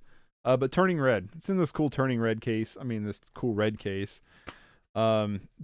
Nice, like, big, like, 3-disc set. Roof. Got that one with my knee. I don't know. To me, this movie was pretty underwhelming. It was pretty disappointing. Like I said, though, my wife enjoyed it, and it does have some merit. Like, it's got some good messages and stuff in there, but I don't know. Could have been better, in my opinion, but add it to the list. Add it to the stack, I mean. This is one I found at half price books on clearance, but Warcraft, directed by Duncan Jones. Yeah. The guy did Moon. And Source Code. But this is a movie, I haven't seen it since theaters, but I remember watching it in theaters, really enjoying it. I know nothing about Warcraft. I am not a World of Warcraft player. I find it interesting. I just don't like MMOs very much. But the lore of World of Warcraft I find interesting. And I remember just having a really good time with this one. Good movie. Warcraft or Turning Red. I just remember having a really good time with this movie, and I'd been putting off not getting it for a while because I've always been able to find it really cheap. But this was, I think, $2 or $3. I believe it was $2 on half price books as clearance And I was like, you know what? Now it's time. It's too cheap to pass up. And it is a cool movie. I would like to rewatch it. Warcraft? Yeah, I liked it. Like, I thought it was a cool movie. I know a lot of people didn't like it, but I always feel like with these fantasy movies, you just can't win with people. Like, that's what it feels like. Picked up Warriors of the Nation. This was another one on that Big Lots clearance rack. I've yet to... I've not seen this one. No, I haven't seen it. It's a Chinese movie. At the end of the Chino-Japanese War, a top military officer is kidnapped in the middle of the night by a militant organization called the White Lotus Society. When he overhears a sinister plot to overthrow the central government by China's own military officials, he knows he must rescue Zhang to protect China and prevent another war from happening.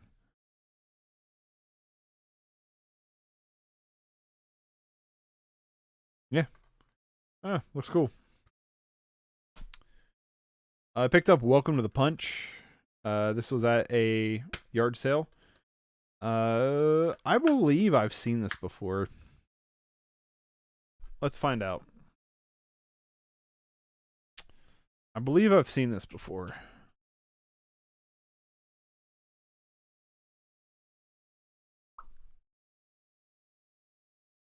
Hey, I did. 6 out of 10. That's what I gave it. It's on AMC Plus if anybody wants to watch it. Last week I watched Conan remake with Jason Momoa. A lot of negative reviews, but I really like that one. I've heard good things about that one too. Excuse me, but I've yet to see it. I need to pick it up.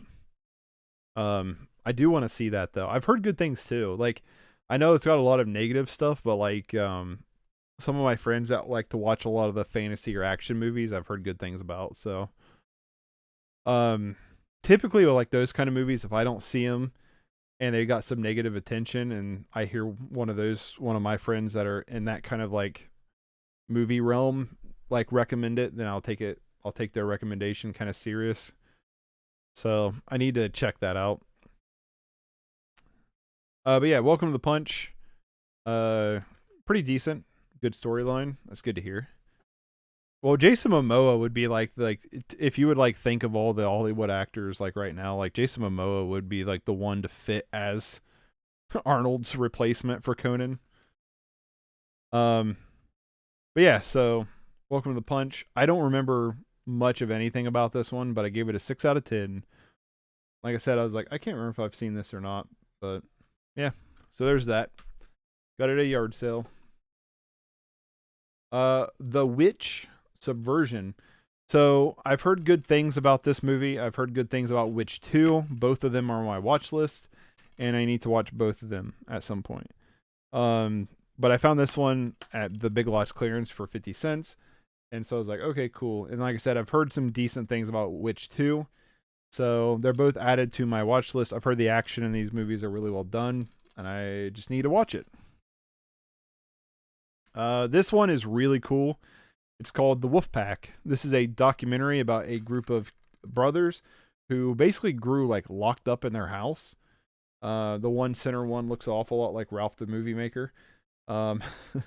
But basically, like, their parents like would never let them leave the apartment. Like, they would only leave like once in a blue moon to go somewhere. Like, it was like they just were never allowed to leave their apartment, which is so weird.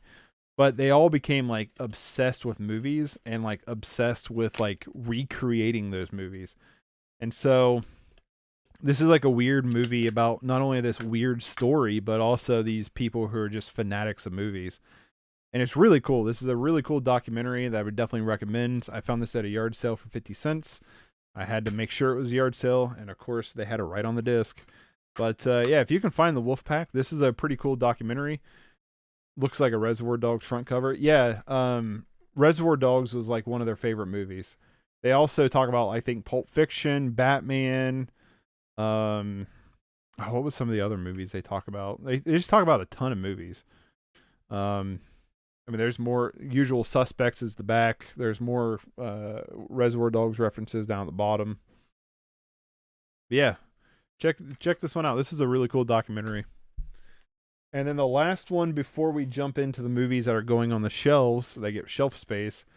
We have a double feature: the land that time forgot and the people that time forgot. The reason why this is at the bottom is this actually I might be giving to a friend.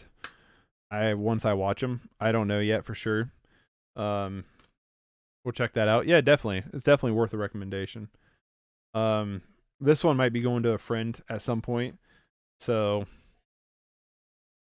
I don't know if I'm keeping this one yet or not, but I would like to watch them. I do believe both these have a Blu-ray, but I found this for $1 at a vendor's market, like a flea market kind of thing. So we'll see if it gets added to the collection or not, but it's probably going to him. So let me put these up, and then we'll start into the stuff that is going on the shelf space. So this is going to be a lot of boutique stuff, some kind of neat stuff. So let me put these up first.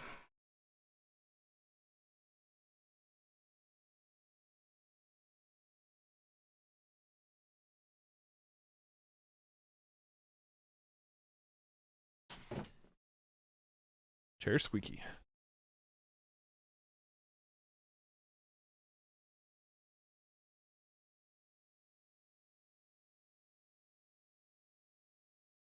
All right, I'll probably have to start getting out of the chair now.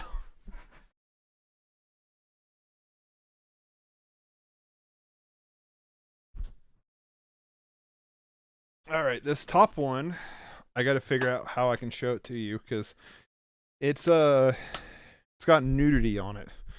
So hold on, let me figure out what I'm doing here.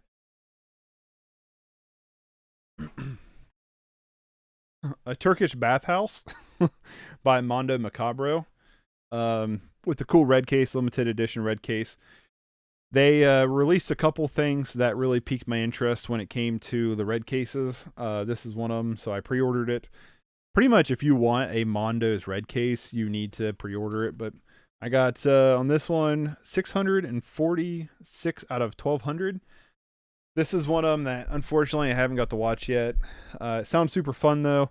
A Haunted Turkish Bathhouse stars Nikatsu, starlet Naomi Tani, as an absurd wife sold to a brothel to cover her husband's debts. The deceitful husband is actually behind it all, in cahoots with the brothel owner who is his lover.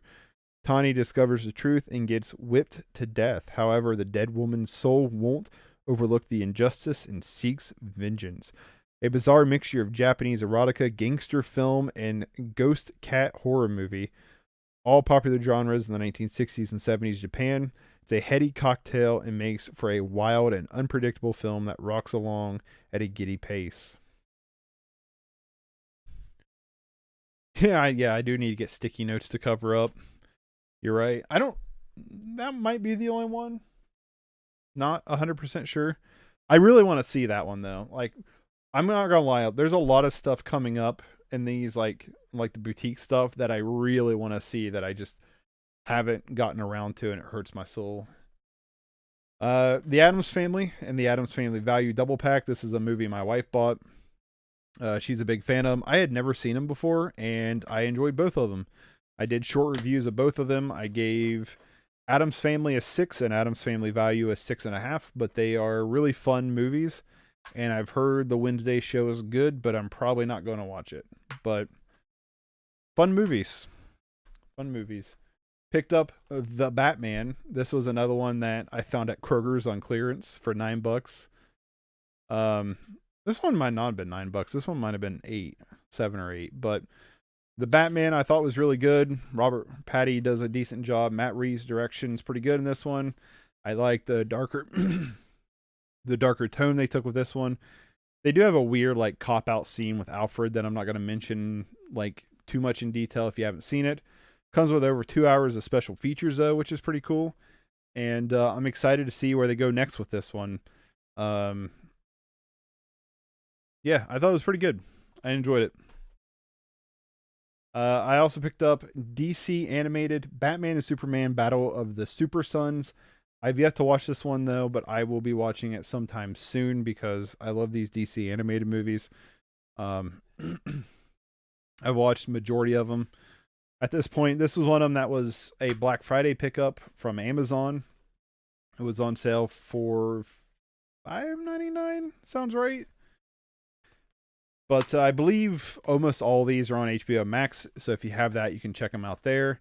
I personally am trying to collect all of them, or majority of them, if not all of them. But yeah, I'm excited to watch this one. I'll probably watch it sometime very soon. I also picked up from Ronin Flicks. This is a upgrade, I suppose. But Becky was my number 2 of 2022 on my top 10 list. This movie is absolutely fantastic. Lulu Wilson is awesome. Kevin James plays a neo-Nazi, which is fun. But Ronin Flicks did a upgraded version of this. It is a 4K scan, I believe. It's a higher scan or something. Which actor do you prefer in the role of Batman? I gotta be honest with you. I prefer, if we're going live action, I prefer Christian Bale. I think Christian Bale is just an awesome Batman. Michael Keaton's fun. George Clooney is George Clooney. Val Kilmer is not bad, but he's pretty forgettable as Batman. Robert Patty did good, but I would reserve him until we get another movie or two with him. But Christian Bale is up there. But if we're going to like voice actors too, then Kevin Conroy. Is it Conroy or Connor? Because there's a Kevin. It's Conroy. Yeah, it's Conroy. Because there's a Kevin Connor too. That's not a Batman, but there's a Kevin Connor. Oh, that just pulls up a theologist. Or am I thinking Connolly? Oh, I'm thinking Connolly. Never mind. I'm thinking Connolly. So I always get their names mixed up. I know they're not the same, but yeah, Kevin Conroy would probably be up there as my favorite. But yeah, Becky's awesome. It's a total awesome like grindhouse style movie. Ronin Flicks did a really cool job with the release. They also added, the reason why I got this is they added special features. The regular release basically was a bare bones release, not really any special features, but this one has a ton of special features. What would be your favorite Batman? Out of curiosity, but live action for me would be Christian Bale. Overall, probably Kevin Conroy. But I am curious to see where Robert Patty does. Christian Bale for sure. Yeah. Like I said, give us 2 or 3 more movies and that might change. I love Robert Pattinson as an actor. But yeah, Becky, super recommend. And if you're going to get it, I super recommend the Ronin Flicks version. Up next is a gift from a buddy. Michael Caine should be the next Batman. Seriously. Michael Caine's the best Alfred. I'll give you that. Michael Caine. The animated series are also great. I know I want to get the animated series Batmans on Blu-ray at some point. They're like all on Blu-ray now. Like I would love to get like the 90s one, but I would also really like to get one of my, this is because I grew up with it, Batman, I can't remember the subtitle name of it, but it's the Batman series where Joker has like these dreadlock things. What was it actually called? Is it The Batman? I grew up watching a lot of this, I believe. Yeah, okay, it's The Batman. So I would love to get this one in particular on Blu-ray because I grew up watching a ton of this. What is up with all these spam comments? But yeah, I would love to get this one. Batman Beyond would be a really cool one to get to. But the animated series also great. We'll check Becky. Yeah, Becky's really good. It's Kevin James plays a neo-Nazi and he plays it straight. It's not like a comedy. I mean, it's a comedy in the sense of how crazy it gets, but I personally think Lulu Wilson had one of the best performances of 2020 in it, personally. Yeah, if you like it's kind of Home Alone-ish, but like super gory too. I don't know, it's a really fun movie. Up next is Lucio Fulci's The Beyond. This is a Arrow UK version. Looking at you, my Belgian friend. That was given to me by a buddy. And like I said, I should be able to play this on my computer's player. This has a really cool like reverse artwork. Make sure it's appropriate. Check that out. I've never seen this one. I've always wanted to, so I'm very excited to check this one out. He's the director of Zombie, if I'm remembering right. Right? Of Zombie, which I watched earlier this year and really enjoyed. Yes, he is. Yeah, I watched that earlier this year and really enjoyed it, so I'm excited to check out The Beyond. Thank you, my friend, who gave it to me. Up next is one of the most surprising movies for me so far this year, and that is Bodies, Bodies, Bodies. Uh, this is probably the funniest movie I've seen all year. It's a horror comedy that definitely steeps harder into the horror side. I did a review of this one as well, a short review if you want to check it out. I gave it a 7.5. I am honestly leaning more toward an 8 out of 10 now. It's one of them that the longer I've thought about it, it's really stuck with me. I mean, I didn't watch this forever ago, but I still remember this movie incredibly vividly. It was just really good. Like, it's really fun. It's just a really fun kind of mystery. It's basically about this couple goes to their friends for a hurricane party. They live in Florida and hurricanes are a thing. So their thought is like, well, while the storm's raging, we're going to be raging inside. They're doing a bunch of drugs and partying and stuff. And one of them winds up dead, and then it becomes a murder mystery to figure out what's happening. And I just had a complete blast with it. I'm not a fan of Pete Davidson, but this is easily my favorite thing he's ever been a part of. Batman's flexibility and how he gets to be interpreted over and over in completely different ways makes him the American equivalent of Sherlock Holmes. Yeah, kind of. I mean, Batman, yeah, you can do anything with Batman. You can go like in a fun, like family friendly way, or like a super dark way, or any way in between. And his comic book characters, like his villain gallery too, you can do the same thing. You can make them super goofy, or you can make them super serious. Like, it's really flexible. Like I said, like we said, Arrow has great movies and the cover arts. Oh, I got some really cool Arrow stuff coming, I promise. But for sure, yeah, Bodies. If you've not seen it, I super recommend it. I know some people have really not enjoyed this one, so take it with a grain of salt. But I really enjoyed it. It's probably going to be on my best of 2022 list. That one's on my watch list. Let me know what you think of it. I super recommend it. It's got some mixed reviews, but yeah, I really enjoyed it. Into some Criterions, because we had the Criterion sale. So July and November are the Criterion sales at Barnes & Noble, where Criterions are half off. Back in July, I had a broken shoulder that I was pretty laid up with, so I didn't get to participate really in the July one. But November, I went up and we scored some stuff. One of them I grabbed is Bowling for Columbine. I got this for my wife. She's always wanted to see this. I think this is a really great documentary. I've not seen a ton of Michael Moore's stuff. Personally, I think this is what I've seen his best. It's like just one of those classic documentaries that you should watch. In America, we have this weird phenomenon where schools just get shot up all the time. And this movie is old, from 2002, 20 years old, but it's still relevant today. And it's about the Columbine massacre, where 2 students went into Columbine and killed a lot of students, a lot of kids and stuff. And it's a horrible tragedy that is getting repeated constantly today. But the way Michael Moore examines this case, the way Michael Moore examines the pop culture around this case, and the way Michael Moore examines the politics around this case is super fascinating. It's a really cool documentary. We got it for my wife to watch. She's never seen it. We need to watch it sometime soon. I would love to rewatch it. It's been a while since I've watched it. Super recommend Bowling for Columbine. It's really good. Great label, Criterion, right?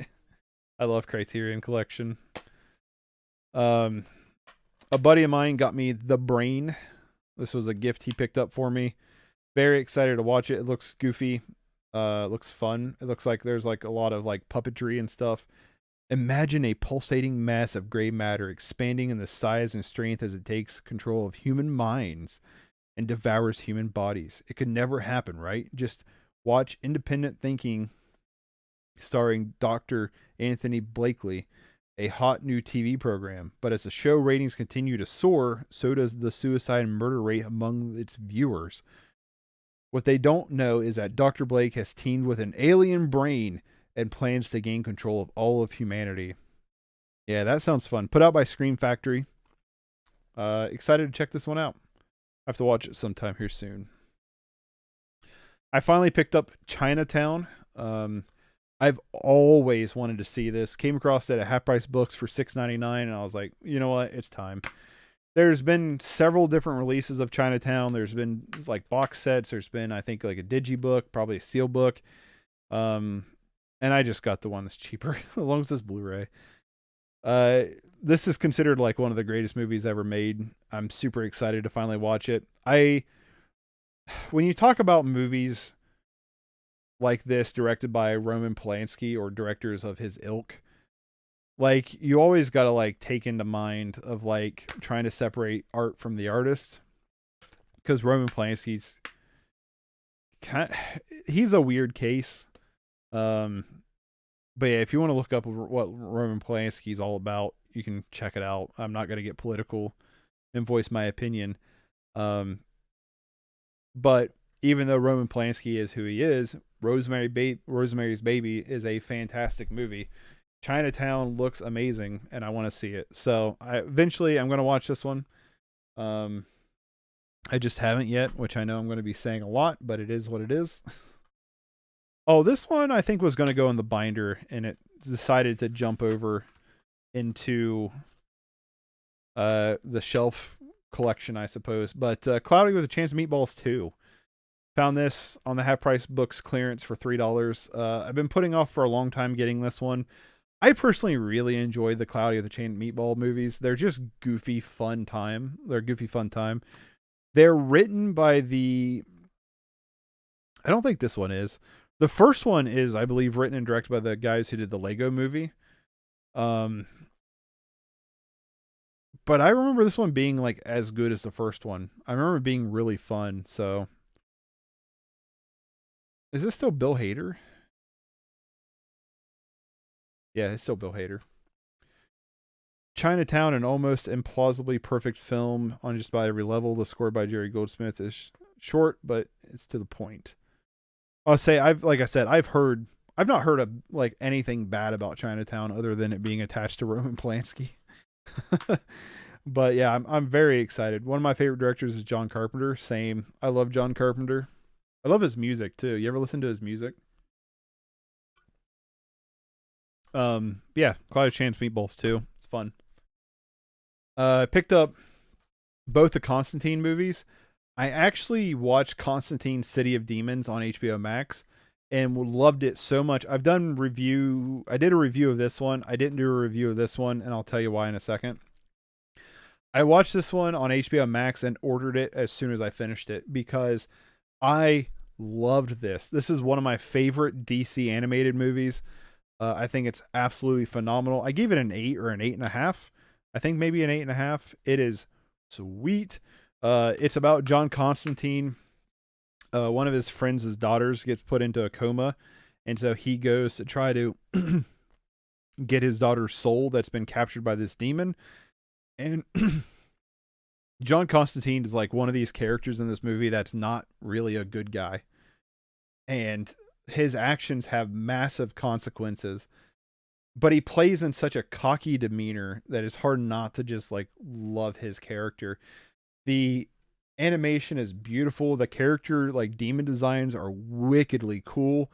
And this is a gory film. It is not afraid to be super violent. Really loved it. Really blew me away. One of the best, in my opinion, of the DC animated movies. Super recommend checking that one out. Because I enjoyed that one so much, I found at Best Buy Constantine the House of Mystery. This not being what I thought it was. So I bought this one because I loved this one so much. To find out that Constantine House of Mystery, this set is just a bunch of short films. So the Constantine House of Mystery is like a 30-minute short film, and then it has 3 other short films attached to it.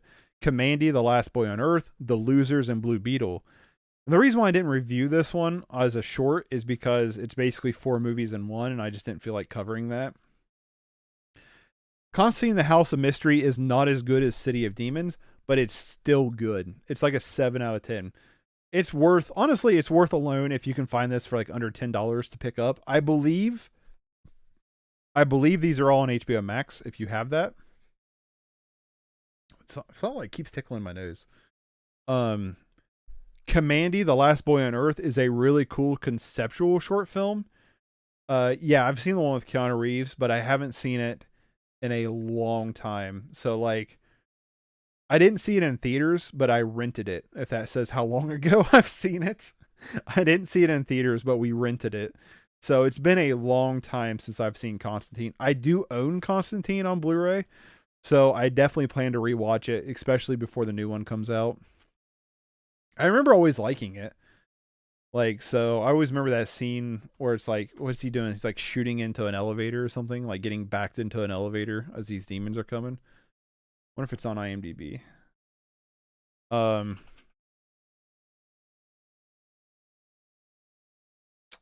Rated a 6. That seems a little low. Might have just been going off of memory though.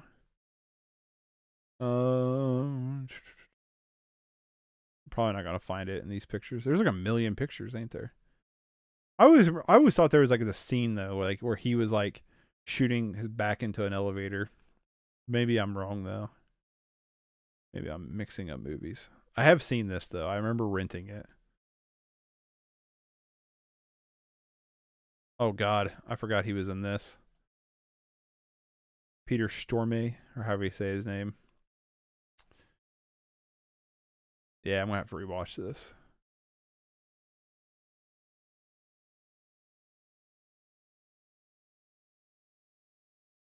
Anyway, where was I at? What was I doing?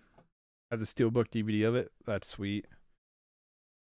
Yeah, I have it in a multi-pack, which I regret buying. When I first got into movie collecting, I bought multi-packs because I was like, oh man, you can get like a couple movies for like a low price. And then that collector brain in me took over. It's like, I would rather have them individually. I would rather pay more and have individual spines. So like in that movie pack, it came with Constantine, Blade 1, I Am Robot, and I Am Legend is all in that. It's all in that like 4-pack. But Commandy, The Last Boy on Earth is a really cool short film that is a great conceptual piece that I wish got turned into a feature. And then the other two, The Losers and Blue Beetle, are terrible. They are not worth watching. They're both really bad. But between Commandy and House of Mystery, it's worth grabbing. It just kind of sucks. I bought this not knowing it was just like a handful of short films. I thought it was like its own movie. From Vinegar Syndrome or VHS Shitfest, one of their partner labels is The Corn Shucker. This is a movie that I got off of a soft recommendation, and I'll explain that in a second. But I placed a couple Vinegar Syndrome orders since the last update because they were releasing some stuff that I really wanted to try to get with the slipcase. But this was a movie. This might be sold out now. It's only 63 minutes. I haven't watched it yet. But a buddy of mine got this, and when he got it, I was like, let me know how that is, because it looks weird. He texted me and said, you're probably the only person I can think of that I know that I would recommend this to. And he goes, and even then, I don't know if I would recommend it. And I was like, well, that was a recommendation order. So I've not watched it, but it sounds wild. The Corn Shucker is a mythological creature who has lived simply and peacefully with nature, but now he is besieged by urban sprawl. With nowhere else to go, he is forced to deal with the varmints and outlandishly odd townsfolk as his food supply diminishes. The Corn Shucker is confronted by the bigoted old man Thomas. In an act of desperation, the Corn Shucker is forced to do the unthinkable. His existence is in peril, and the mysterious world he inhabits, it could be destroyed. Only nature and the townsfolk will decide his fate. Shot on 16mm. All that remained was a VHS copy, so please be advised that the transfer quality is confined to the limitations of that format. That's wild. So yeah, I'm excited. This one looks weird. I'm excited to check it out. Also comes with audio commentary by director, interview with director, music, video, and still gallery. I picked up Court at Half Price Books. I found this one sealed for $10. This is a movie that's been on my watch list. That sounds super interesting. Winner of the top prizes at the Venice and Mumbai film festivals. I don't know how to say that person's name without looking up. Court is a quietly devastating, absurdist portray of injustice, caste prejudice, and venal politics in contemporary India. An elderly folk singer and grassroots organizer, dubbed the People's Poet, is arrested on a trumped-up charge of inciting a sewage worker to commit suicide. His trial is a ridiculous and harrowing display of institutional incompetence, with endless procedural delays, coached witnesses for the prosecution, and obsessive privilege of arcane colonial law over reason and mercy. Corn Shucker or Court? I think they both sound interesting.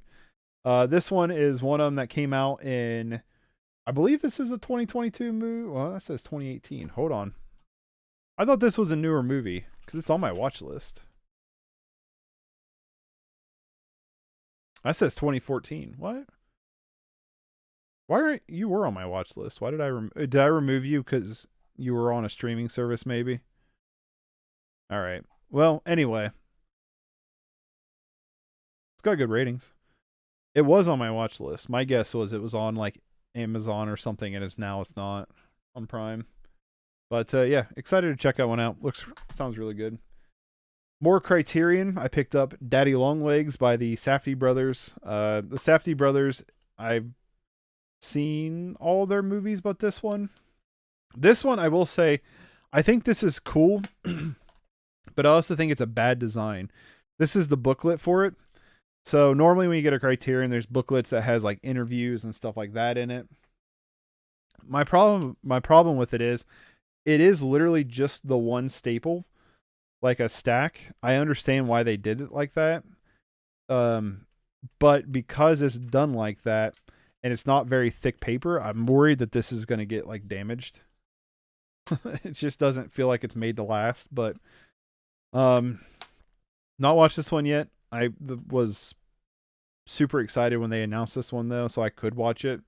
The Safdie brothers have just put out some really awesome stuff, so to see, like, I believe this is their first feature, just to see like where they started from and where they're potentially going is super exciting. 2009. We need the 2009 one. Oh, they did it one word. That's why I'm not finding it. 6.9. Benny Safdie. Benny, is it Benny or Josh? One of these has like it must be Benny.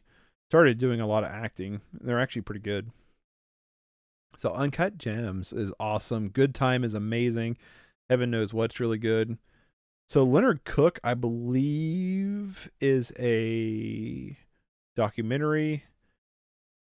And then yeah, it's the rest are all shorts until Daddy Longlegs. So yeah, documentary from the Safdie brothers. Probably won't watch it. Not a big basketball fan. And then this is a documentary that has multiple directors. That one I'd probably watch. But yeah, so Daddy Longlegs, pretty cool. Excited to finally check that one out sometime here soon. More Arrow. Drink, my thirst drying out. More Arrow, Death Walks on High Heels. This was given to me by a friend. It sounds pretty cool. Spanish-born model and actress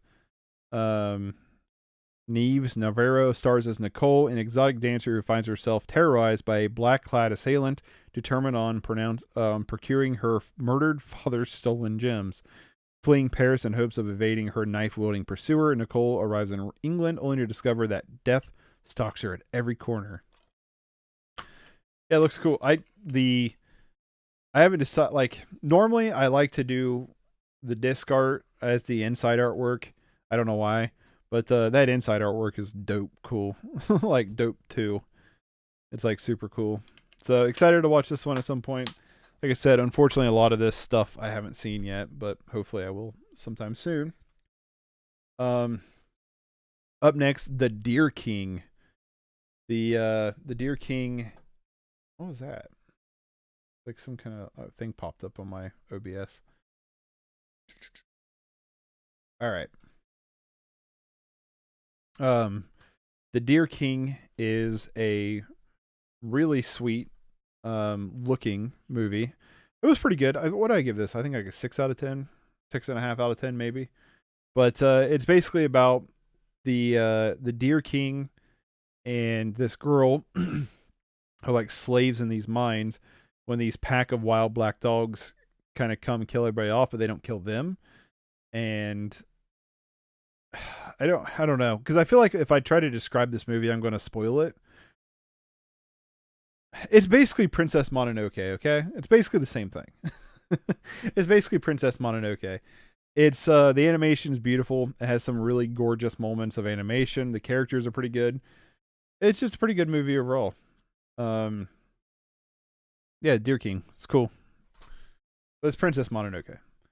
I picked up Der Bunker off Amazon. I had some Amazon reward points, so I decided to grab this one. It's put out by Artsploitation. This is one that's always just piqued my interest, and it wasn't on sale, but it was really cheap. It was like $6.99. Excuse me.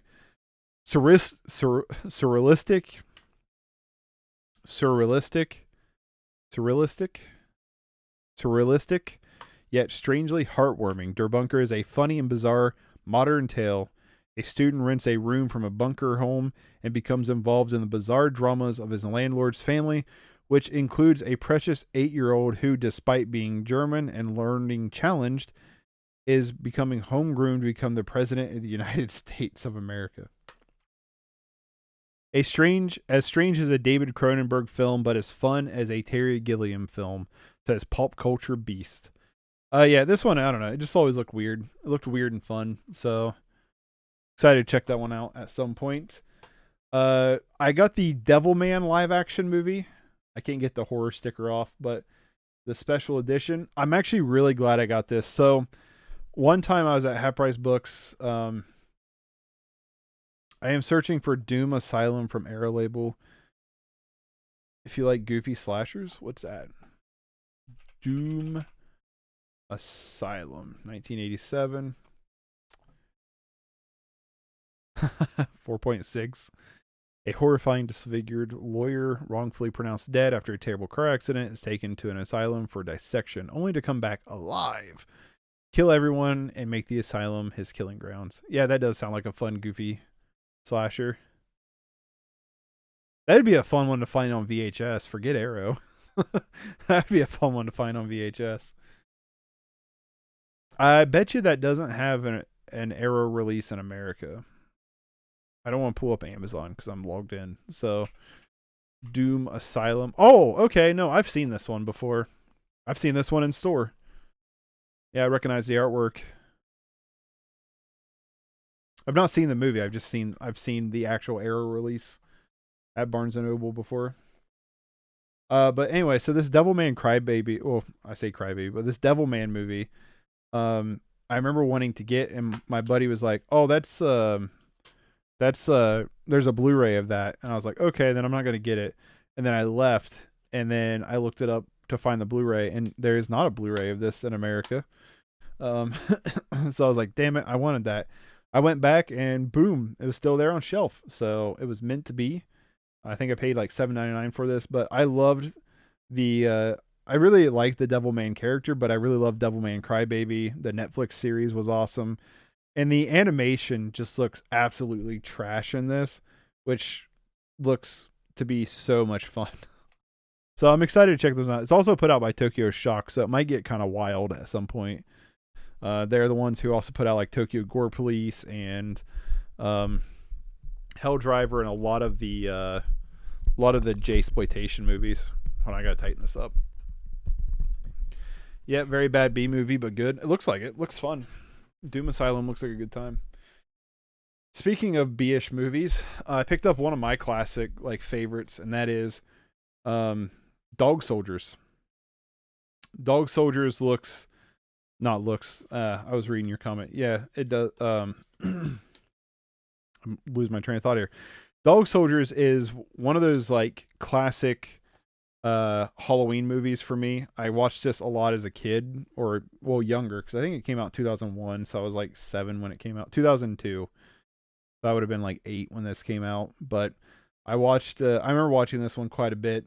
It was always on TV, it seemed like, and it is sweet. And we watched it, and I've been putting off getting it because with Scream Factory, I always like to try to get the slipcases when they released the 4K. I decided to go ahead and get it. And we rewatched this. My wife had never seen it, and it holds up. This is a sweet werewolf movie. It's directed by Neil Marshall, who also did The Descent, Doomsday, and the Hellboy remake. Yeah, this movie is just awesome, though. This is really cool.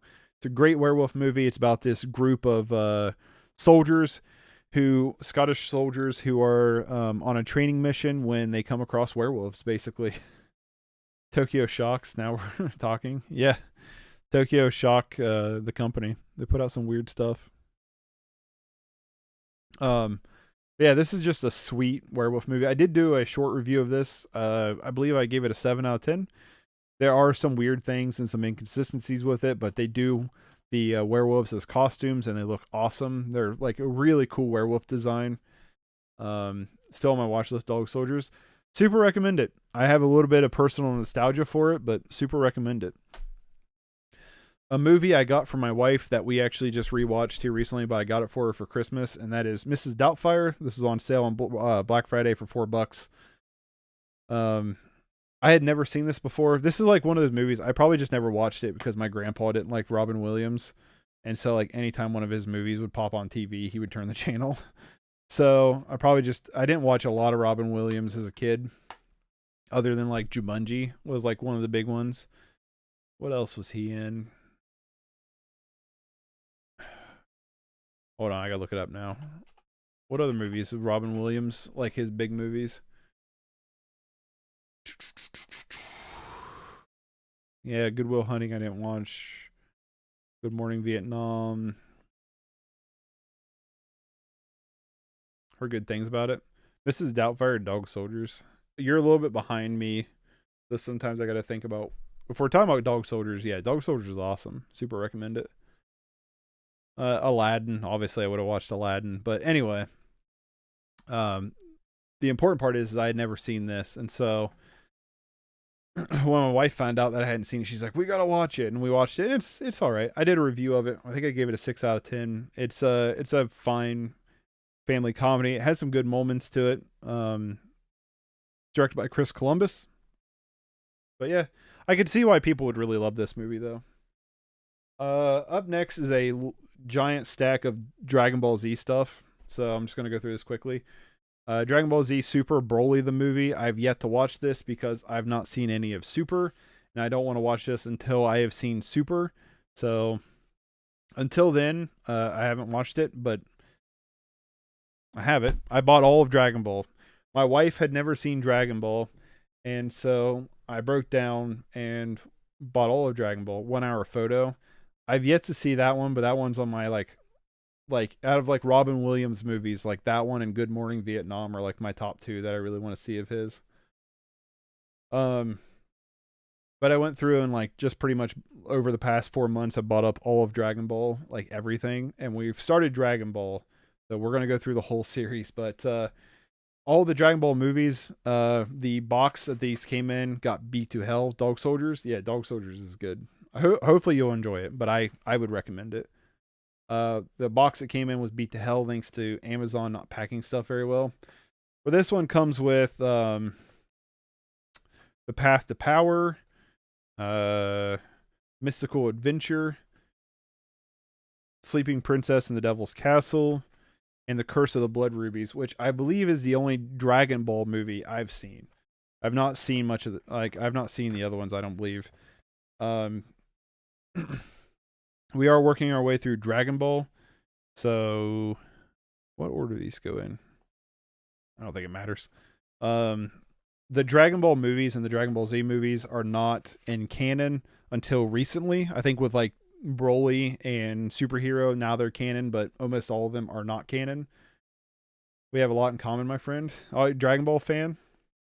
Dude, I grew up on like, if we had to miss an episode of Dragon Ball on Toonami, we would like VHS record it and watch it later. Like we never missed Dragon Ball when I was a kid. I've spent a lot of my life watching Dragon Ball. But I would like to also go through these movies with her at some point. But we got the Dragon Ball Z movie packs. I've seen almost all of these. Is there an order? I think it's these ones first. So I'm a huge Akira fan. Same. Akira's a 10 out of 10 for me. I don't give a lot of movies 10 out of 10s, but Akira definitely got a 10 out of 10 for me. I think that movie's absolutely fantastic. But so Dead Zone and World's Strongest, I've seen both of these. The Tree of Might and Lord Slug, I've seen both of these. Cooler's Revenge, one of my favorites of the Dragon Ball movies. He's like Frieza, but cooler. I also love the Dragon Ball Z abridged. Amazon packaging is so bad. Dude, one of my ordered for Autumn's Christmas, my wife's Christmas, they literally just sent it in a plastic bag. Like no bubble wrap, no padding, no. It was literally just a plastic bag with a shipping label on it. It's like, you guys suck. You are like one of the most profitable businesses. Like you should be able to package your stuff. These Dragon Ball, like, so 2 of these movie packs I got from Walmart, and they're like in great condition, and then the other 2 of the movie packs came from Walmart, and they're like, I mean, from Amazon, they're like beat to hell. But like, I know if I try to like return to Amazon, it's not only that, it's like a whole obnoxious thing to do, but also like I know the ones I'm going to get are just going to be in the same shape. So I'm just like, whatever. If it was like I've done it before where I've gotten like a slipcase, like a Scream Factory slipcase, and it be damaged. I've sent it back because, you know, the slipcases are more collectible things, but like something like this, I'm like, whatever. Dragon Ball Saint Seiya, I've not seen, and Bleach. Bleach, I'm not a big fan of. I've seen some of Bleach. Maybe if I sit down and try to watch it front to finish, I would like it more, but what I've seen of it, I'm not the biggest fan. But BoJack Unbound I've seen, and Broly I've not seen. Broly the Legendary Super Saiyan I've not seen. Super Android 13 is good, and then Return of Cooler on that pack. And then the last Dragon Ball movie pack is bloop, Bio Broly, Broly Second Coming. I've not seen any of the Broly movies. Wrath of the Dragon I've not seen, or Fusion Reborn. So out of this whole pack, I've not seen any of these. Even though these aren't canon, I would still like to go through and watch them all as we go through our Dragon Ball collection. So let me put these up real quick. 10 out of 10 for Akira and D, the visual experience and that soundtrack. Well, not to mention that, but like the story is just awesome. Plastic bag that's very, yeah, it was literally like, imagine like a plastic bubble mailer, right? If you took out all the bubbles. So it was just like the plastic outside coating of a bubble mailer is what they sent it in, which is such laziness. Like, you guys collect like $140 for me a year for Prime. Like, come on. You know what I mean? You guys have the money. I know you have the money. So give me a second. I'm going to put these up and grab more.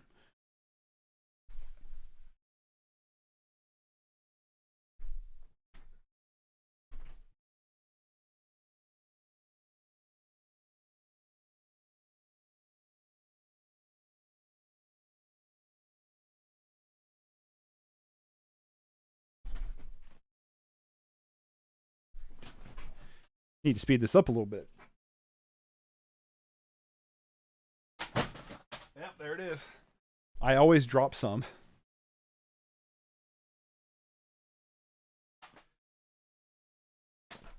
It never fails. I always drop some at some point. So, Aragon, I've heard terrible things about this. I sent this to a picture. When I got it, I sent it to my buddy, and he told me to burn it. I've not read the Aragon books. I want to, but the reason why I got this is because I have the Aragon game on PS2. And so I plan to do a screen to console. I want to do more screen to consoles. I have a super fun time making those videos. So I want to do more of them. So that's why I picked up Aragon. So, Aragon. All right, I can show this one. I found it Half Price Books. Fando and Elise on their clearance rack for $2. This is a Alejandro Jodorowsky film. I want to see more of his stuff. I've only seen The Holy Mountain, which I watched forever ago on YouTube, so I didn't get a great experience. And I watched Santa Sangre, which I'd super recommend. I'd honestly recommend both of them, but I want to see more of his stuff. And this was one I just found so cheap. I know this has a Blu-ray, but for that cheap to watch a version of it, I'm happy about. But it also came with this really, I'm like checking, make sure, came with this really cool like little booklet too. So excited to watch that at some point. That's one of them I want to try to watch sometime here soon. But yeah. I picked up Fantastic Beasts: The Secret of Dumbledore. I really love Harry Potter, the whole like Harry Potter, the wizarding world, I should say. I've only seen the first Fantastic Beast. I haven't seen the second one. I haven't seen this one yet. I want to do like a triple movie marathon, get caught up. But I'm excited to watch this. I've not heard good things though. I picked up Fighting. This was a surprise for my wife for our anniversary, our 2nd year marriage anniversary. This was the first movie we ever saw together. Our first date we ever had was back in 2009 when we were in high school, and we went and saw Fighting in theaters. And I believe it was 2009, right? Can you not just tell me what the... Yeah, 2009. And we watched it. I surprised her with rewatching it for our anniversary, and it's okay. it's an okay movie. But it was like some fun nostalgia. It's all right. Like if you're in like the like street fighting movies and stuff, or like MMA movies, then check it out, I suppose. I got the Fright Night Steelbook. All my Steelbooks I put in these plastic protectors. Look at that artwork though.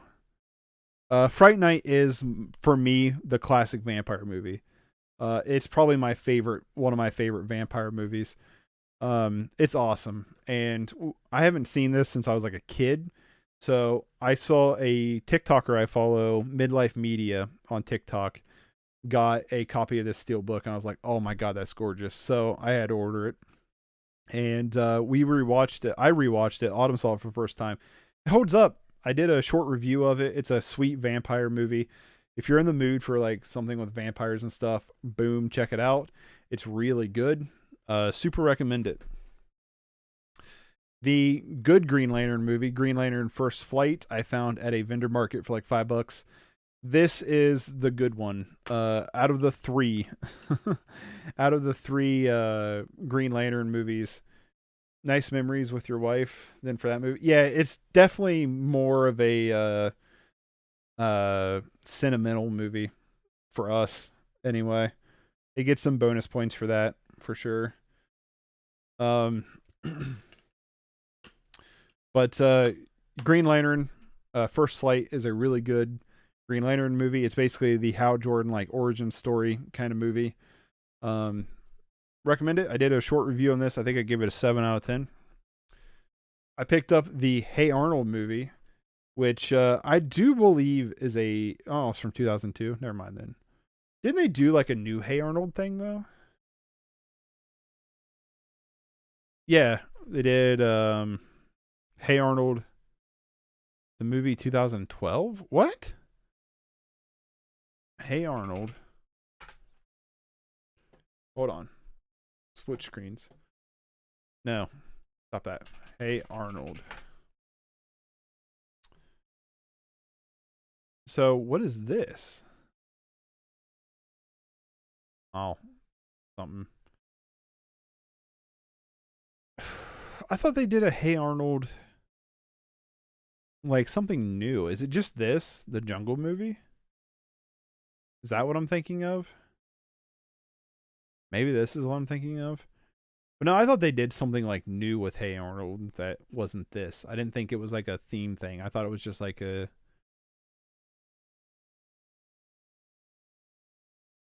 Maybe I'm wrong. Anyway, Fright Night Steelbook, that's a gem and the best vampire movie. Yeah, Fright Night's awesome. I've wanted to get it for a long time, but the Twilight release of it was out of print and like stupid expensive. So I'm pretty glad to get, and I believe too, let me check real quick. I believe this is a 4K release. I believe this is a Blu-ray 4K release. Maybe. Yeah, it's 4K Blu-ray release. So it comes with the Blu-ray and the 4K. 3-disc set. It's killer steelbook. Super recommend it. Like I said, I'm a huge fan of. And do you know, like, I never put this together as a kid, but when we noticed it, I actually think my wife pointed it out because I didn't even think I even noticed it first. But Darcy from Married with Children's in this movie. And I just could not see her outside of that for the rest of the movie. But anyway, Hey Arnold movie. Cool and have it on Blu-ray. I know I've seen this. I know for a fact I went to theaters to see this when I was a kid, but haven't seen it in forever. So gonna have to rewatch it at some point. I have to go, my friend. I will subscribe on your channel. So if you want to chat in the future and mailing. Nice to meet you. Yeah, nice to meet you too. Glad you found the channel. If you subscribe, thank you for subscribing. Before you go, I'm like I said, I tried to do these live streams here on YouTube, but I also post a ton of short reviews that are on YouTube Shorts. But I've also been going through doing a series called 31 for 31, where I watch 31 movies in 31 days, and I try to also have some bigger ones. So like, I got a video I'm working on where I'm comparing the Avatar movie to the Avatar video game, because I have a series called Screen to Console where I compare the movies to their video game tie-ins that I'm trying to do more of. And I have a video on the box set of The World of Wong Kar-wai, all filmed. I just have to edit it all. So trying to do a lot of stuff. So thank you for subscribing. Thanks for hanging out. I hope you enjoy the rest of your day. It's nice to meet you from Belgium. That's pretty cool. So enjoy the rest of your day and Happy New Year as we move into the new year. I'm going to continue onward with Akira Kurosawa pickup, high and low. Every Criterion sell, I try to pick up more from Akira Kurosawa. I want to get all of his stuff at some point. High and low was one of them. I actually thought about getting not the July one where I was laid up, but the one beforehand where I went to the store. I actually put it back for, I think I just got Ikiru instead. Ikiru. I always want to say that one weird, but yeah, high and low. Excited to watch this one at some point. Don't know when I'll get around to it, but Akira Kurosawa is one of my favorites, so excited to watch that one. I will search for that one, Friday Night Steelbook. Yeah, hopefully you find it. I don't know if it's region free, but yeah, hopefully you grab a hold of it. Thank you. Thanks for following on the channel. I appreciate it. Appreciate it big time. I don't think I have any like notification effects for this stream, so I apologize. I would like to get something set up on here to pop up.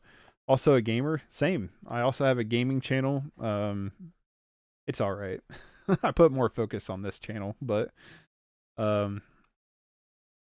yeah, appreciate it. I super appreciate it. Like I said, I need to work on getting like notifications turned on for when people subscribe or something. Yeah, thanks for hanging out. I did pick up all 3 of the Hobbit movies. I found at a vendor market for $3 a piece. I wanted to get the extended like big editions, but for $3 a piece, I couldn't pass up just owning all of them. So I don't have the fancy extended editions of Lord of the Rings either right now. Lord of the Rings, I just have a cheap trilogy pack on Blu-ray. So at some point I'll upgrade, but for now it is what it is. I like the Hobbit movies. Personally, I think The Desolation of Smaug is the best of the 3. Battle of the Five Armies hasn't held up as well over time, but yeah, I don't know. I don't think it need to be stretched out to 3 movies, but I got them. All right, I can show you from Mondo with a haunted Turkish bathhouse. I also got House of Terrors, um, number 620 of 1200 on the red case. This they both come with booklets. I didn't show the other one because I was afraid of there being like nudity inside of it, but comes with a booklet. Mondo is pretty cool. I like Mondo, their releases. And yeah, I don't know. This one looks fun. Haven't watched it yet though. A recently widowed woman discovers that her former husband, who died in an insane asylum, owned a remote country mansion. She and a group of friends go to the villa and find a weird demonic statue in the hallway. They are joined by a hunchback caretaker who tells them of the numerous murders that have occurred here. Soon the guests begin to hear strange noises, including disembodied laughter, and they feel that they are being stalked by a disturbing presence that haunts the mansion. Bum bum bum. Yeah, it just sounds fun. Upgraded I Saw the Devil to Blu-ray. A buddy of mine found this at Half Price Books and messaged me. He's like, "Do you have this on Blu-ray?" I'm like, "I only have this on DVD." So he grabbed it for me. This is a super fantastic movie. It is a Korean movie that is brutal and awesome. I got to see this in 35 millimeter in theaters, which was a really cool experience. I don't think I've ever seen a movie in 35 millimeters, so to see this one of all things was pretty cool. But yeah, it's an amazing Korean murder cat and mouse kind of movie that I would super recommend. It is not for the faint of heart. It is super brutal, but really, really good stuff. Loved it. One of them I picked up at Half Price Books. I came across this. I've never heard of this, and it looks wild, but it is called Immortal. Just like, look at the back of this thing. That's like a Birdman. Why would you not get this? New York City, year 2095, a floating pyramid has emerged in the skies above Manhattan, inhabited by ancient Egyptian gods. They have cast judgment down upon Horus, a falcon-headed god, one of their own. With only 7 days to preserve his immortality, he must find a human host body to inhabit it and search for a mate. In the city below, a beautiful young woman, Jill, with blue hair, blue tears, and blue power, even unknown to her, wanders the city in search of her identity, aided by a doctor who is fascinated by this mystery of nature. Reality in this world has a whole new meaning as bodies, voices, and memories converge with gods, mutants, mortals, and extraterrestrials. It just sounds wild. I've never heard of this. Like, I just completely came across this and was like, what is this? And it was like $5. So excited to watch that one. My buddy also found me a copy of Incendies to upgrade. Denis Villeneuve, one of his movies, pre like Prisoners and stuff. I have this on DVD, so I haven't got around to watching it, and got to upgrade it to Blu-ray already. So excited about that. Picked up Injustice. This is a newer DC animated movie. I've yet to see it. I found this on Half Price Books. Clearance rack for $4, which I was surprised because this is a newer movie. Excuse me. I've yet to watch it, but probably will sometime soon. I like the DC animated movies too because they're good like background movies while I'm editing and stuff. I picked up KFC, put out by Vinegar Syndrome's side label Decanalog. I'm not sure how you say that. But this is a what Vietnamese movie, 70 minutes. I've heard this is like a crazy messed up movie, like super effed up. One thing that's cool is it comes with this little like Google thing where it's got stuff redacted, but it's like I don't know if this is an actual email, but I'm going to assume it is. Hey George, we need a Green Band trailer for this one. Mike sent from my iPhone. Hello team. The trailer for KFC has been flagged for violence. The entire trailer is just blood, guts, gore, and nonstop violence and implied torture. A revised trailer will be needed. Thank you, Patty. Which I think is funny. But yeah, I'm excited to see this one. It looks wild. I just haven't watched it yet. I don't know if there's... Well, I mean, just show you that picture, I suppose. But Yeah, it comes with a nice little booklet. Vinegar Syndrome and their partner labels are just awesome, like collector pieces. If you've not like gotten into that scene, definitely should. But yeah, so talk about out of left field.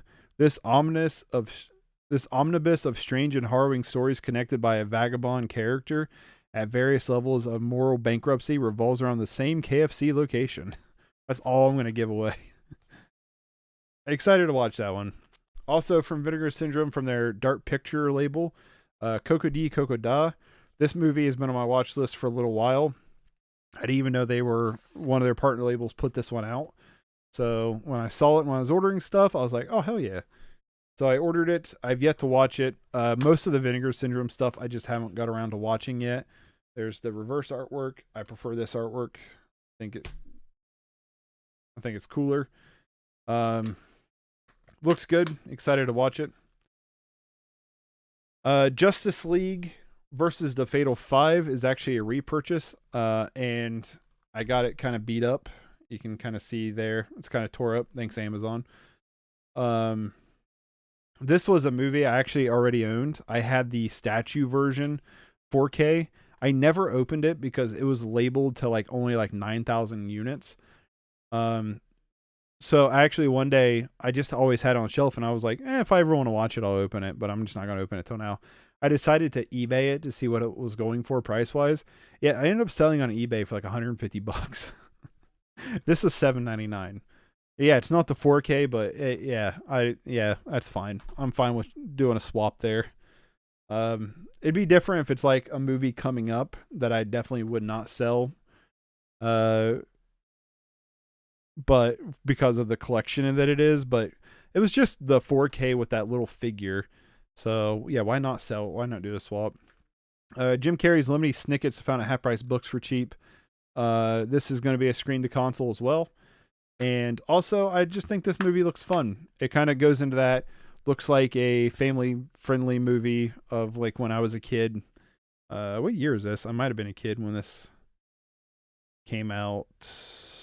2004? So I'd been like, what, 10 or so? So let me grab another pile. Give me just a second.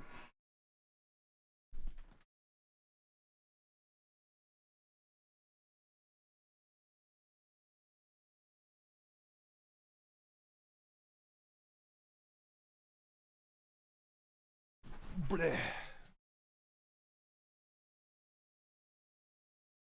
do this little stack first. Let the right one in. This was picked up from a buddy. I think he just gave me this one. I think he gave it to me as a gift. I don't think I sent him money for this one, or I just didn't send money to him. One of the two. Either way, thank you, my guy. This is the original version of Let Me In. Let Me In I've always really liked, and I finally watched Let the Right One In. I did a short review on it. Both of them are fantastic. It doesn't matter which one you watch. They're both really good. I personally like this one a little bit better, but they're both like 8.5s. It's a good story. If you're a fan of vampire movies, it's a cool, like, kind of disturbing kid vampire movie, I guess. And not kid in the sense of like this is made for kids, but in the sense that it revolves around children. But really good. I like it. Pick up from Vinegar Syndrome from Yellowtail, right? Is that who did this one? Yellow Veil, maybe? Hold on, I gotta look now. Yellow Veil Pictures. Lux Eterna by Gaspar Noé, however you say his name. This is a 60-ish minute. The plastic is like too big for the case. It's like all bubbly here in the corners. It's really weird. But check out that reverse artwork. Pretty cool. But if I remember correctly, and you can hold me to this one if I'm wrong, but I believe this entire movie is shot like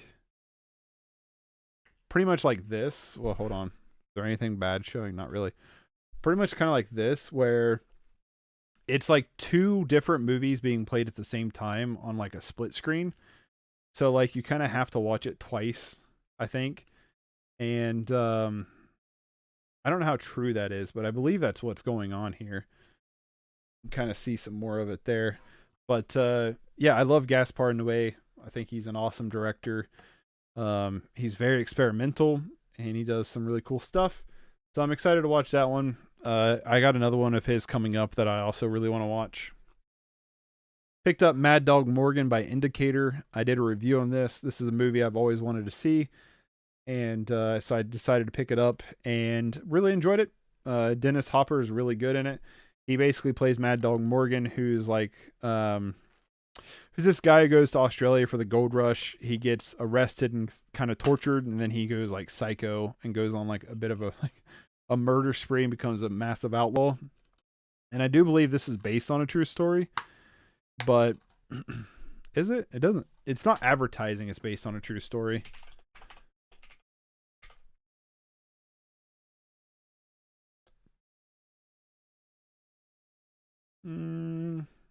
Daniel Morgan's a real person, yeah. So how much of the movie's based on it is a different story, but anyway, so there's that. I picked up Magnum Opus the movie. I've yet to watch this. I want to soon. It looks fun. So this was a movie that I came across on bluray.com's release calendar. And I believe the only way you can buy this is off of eBay. I buy the director or filmmaker, I believe. It's very DIY production, which is cool. Basically, this is made by the kids who saw Jackass the movie. So, and they tried it at home. When I watched the trailer to this, it just reminded me a lot of me and my friends when we were younger. We all kind of grew up on Jackass too. And crying out. And just kind of did dumb stuff constantly. That's why I wanted to see this. Also, the fact is like so DIY. It's like, you know what I mean? It's like cool. It's cool to support it. So I've yet to watch it. When I do, I'll do a short of it. I do want to watch it sometime soon though. It's just it's something about it looks really charming. This is without a doubt the big daddy of the whole entire update. All right. This is the big guy. And that is Martyrs.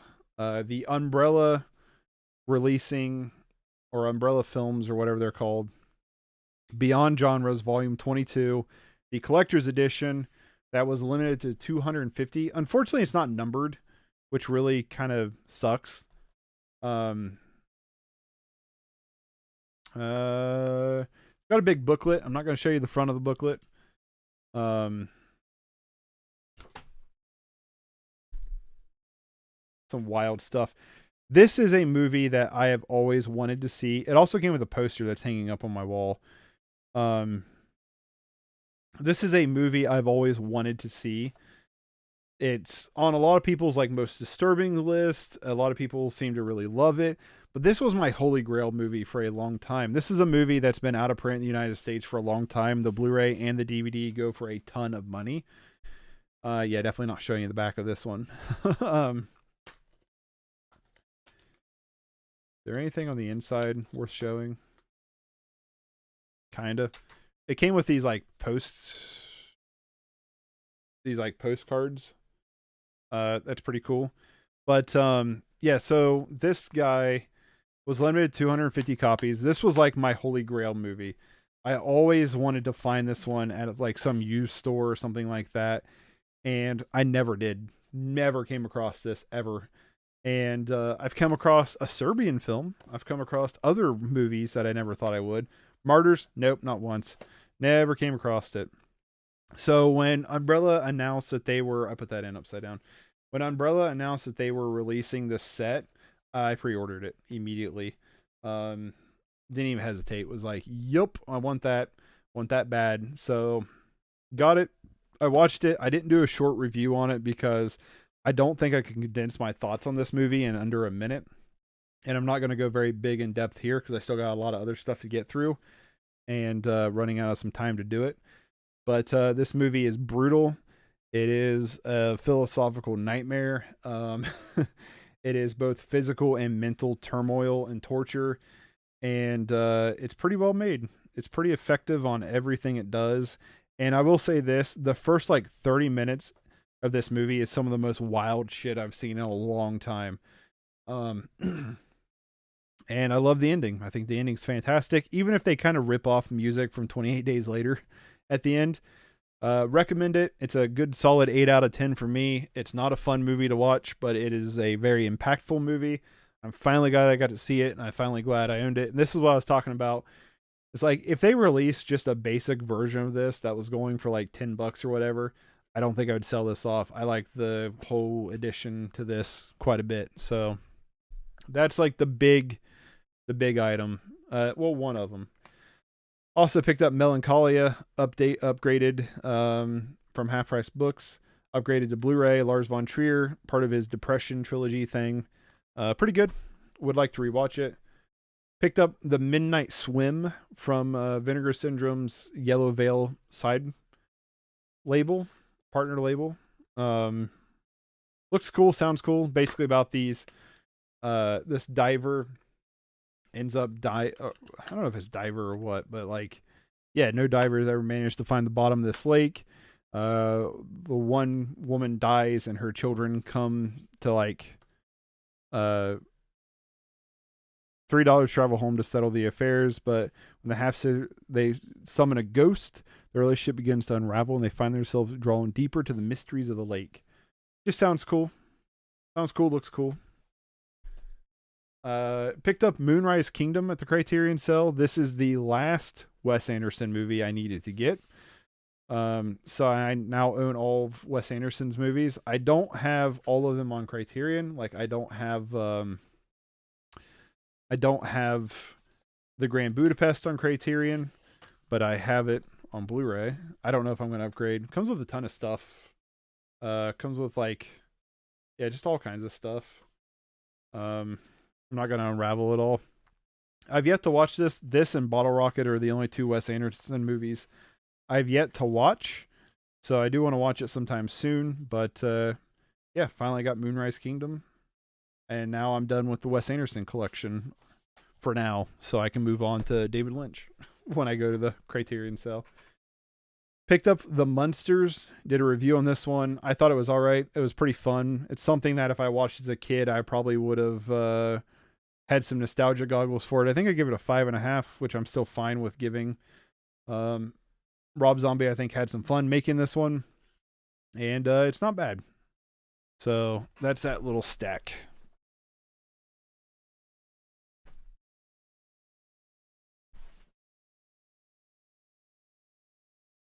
I realized Philip left before we got to the Arrow stuff.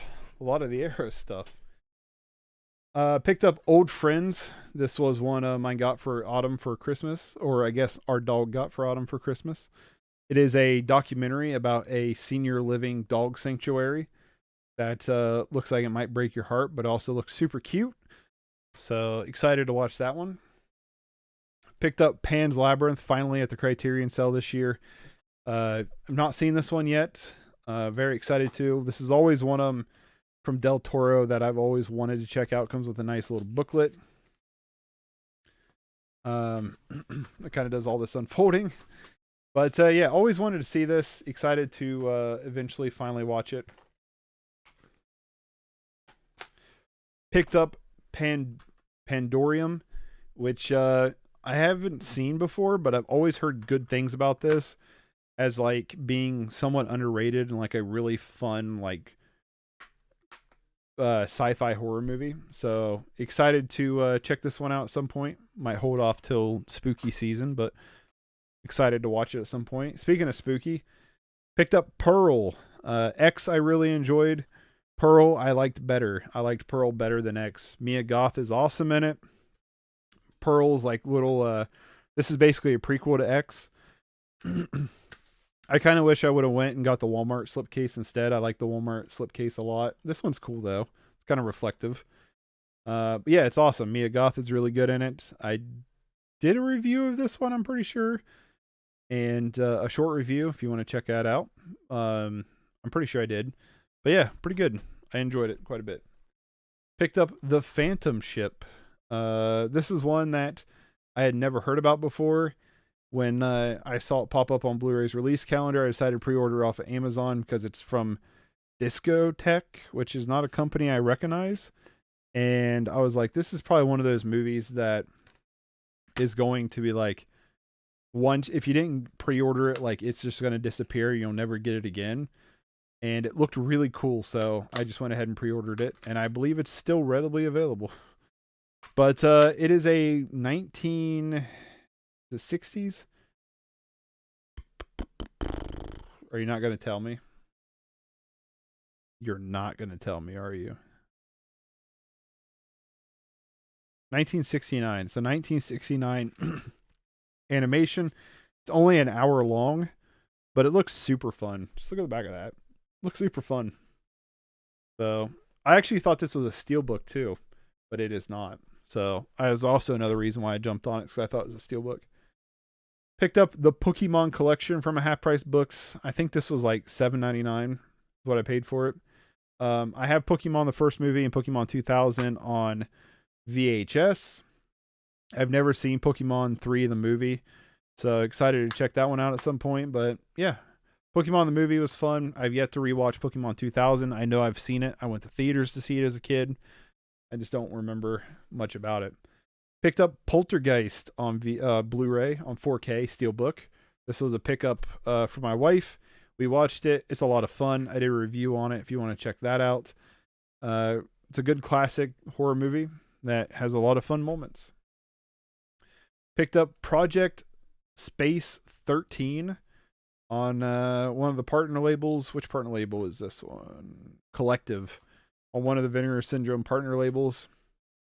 This looks really cool.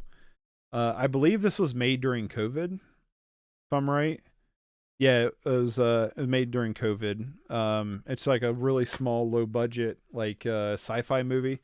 It's like 63 minutes long or something. It's really short, 67. It's a really short film, but it sounds really cool. It's like, I just want to check it out because being limited to what they have to work with during the time and trying to experiment with that just sounds really fun. But also the idea of like, it's a performance artist who converted a show at Manhattan Gallery, but as he begins his durational, provocative piece, the entire city shuts down for COVID-19. Unswayed, he locks himself in a white cube space to continue his performance for an audience of none. As tensions flare outside, the gallery hires private security to watch over him and his art. Over the course of one night, 2 armed guards and Nate argue about everything, reveal their darkest secrets, and prepare the worst. Yeah. I don't know, it just seems fun. I'm excited to watch this one.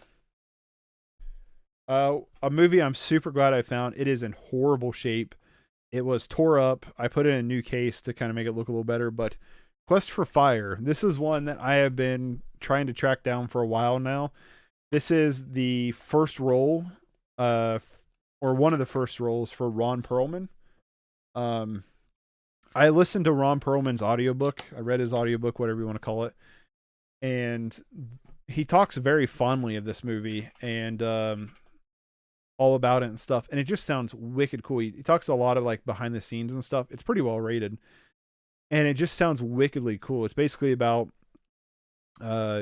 it's basically set with like cavemen and stuff, like cavemen times. And I've yet to watch it, but I really want to watch this one. It sounds awesome. Let me see if I can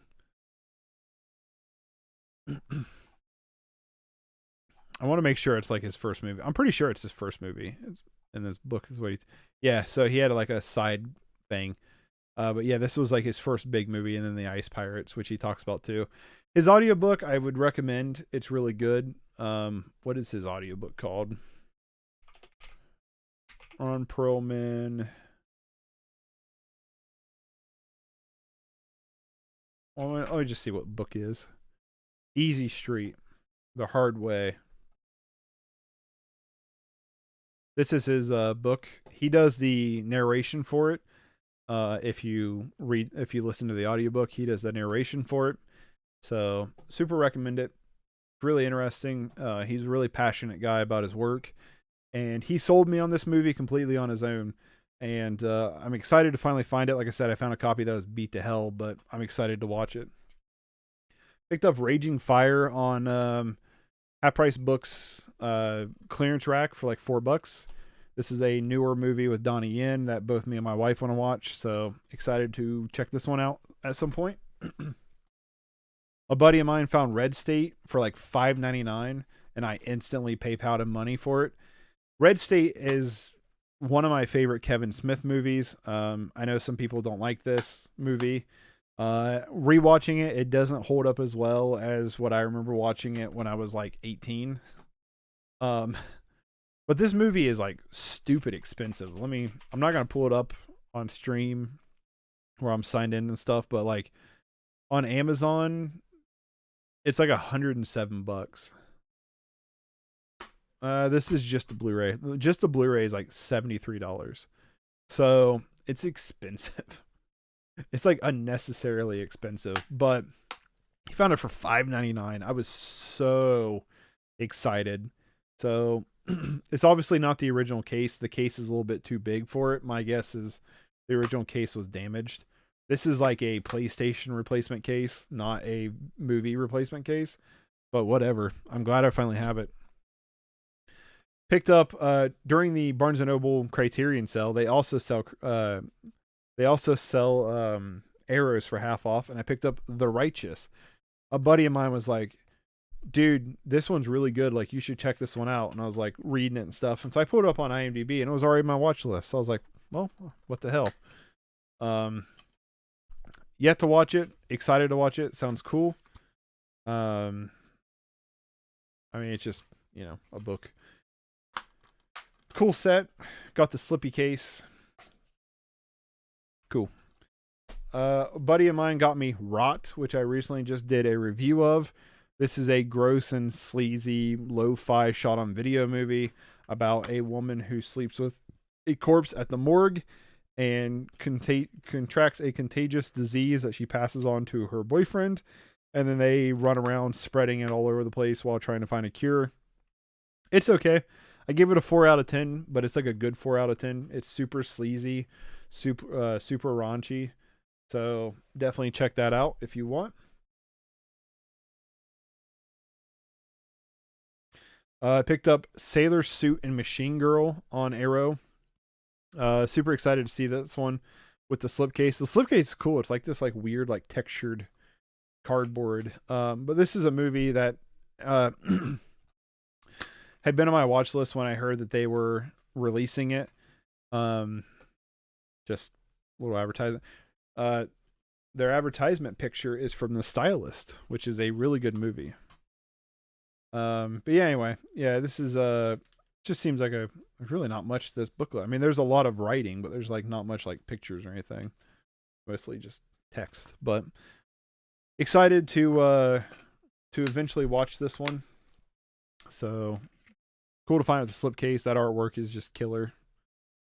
Picked up Saint Maud on Amazon for sale for $5.99, I think is what it was. This is a pretty solid horror movie. It's set around a nurse, a devout hospice nurse who kind of has like some mental issues, and it questions her religious morality and stuff, and it's pretty good. I think I gave it a 6.5. I didn't do a review of it, but on the channel, but I think I gave it a 6.5. Pretty good. I picked up the 8-movie Saw collection on Steelbook.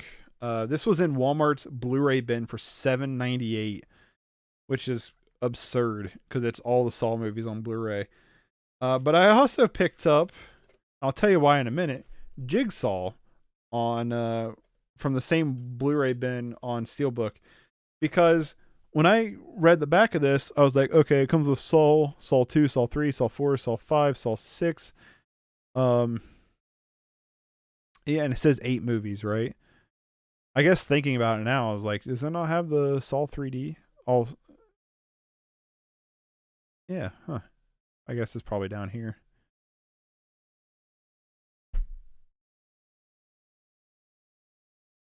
Anyway, I'm just going to show you the back, because the back is really weird how it's laid out of like what movies are in this collection. But anyway, I didn't know Jigsaw was in this, and apparently Jigsaw's in this. However, there's no denying that artwork on the Jigsaw Steelbook isn't super cool. Like the artwork on that Jigsaw Steelbook is super cool. So I'm fine with double dipping on that one, I suppose, because of the artwork. It's more of an art piece now, so it's fine. It's cool though. It's like cool as shit. But I mean, just finding the 8 Saw movies for like $7.98 at Walmart is a hell of a deal.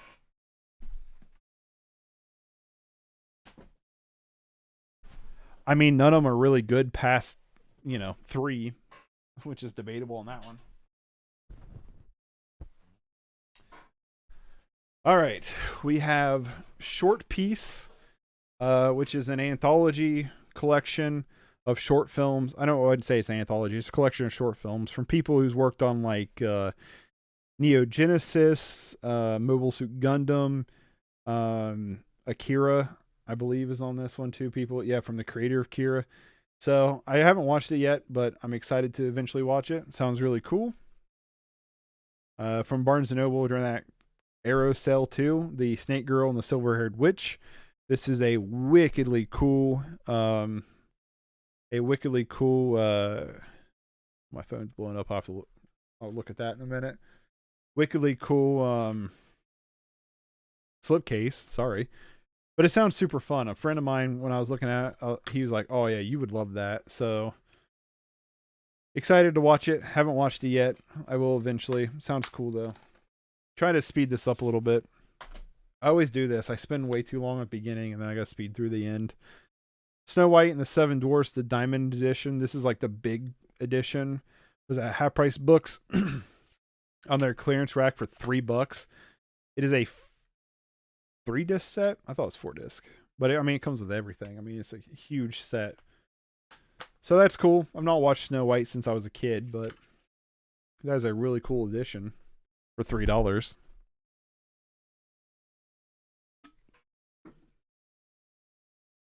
Well, I just spilt drink all down my face. Smooth move there, stupid. Might have to crank up the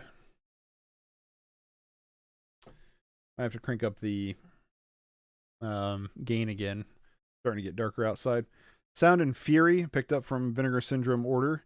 This Altered Innocence is what this one's from, which I believe they also did Starfish, which I really enjoyed and would recommend. So, haven't watched this one yet. Like I said, I've said that a lot so far. But, cool. Picked up the 4K Steelbook of Spine of Night. This is one of my favorite movies from 2021. It will be on my list whenever I do eventually make that video. The artwork is awesome. This movie is awesome. Super recommend it. It is a really cool kind of trippy animation with some great moments. My biggest downfall with it is I wish they would have done a like doom metal soundtrack with this movie.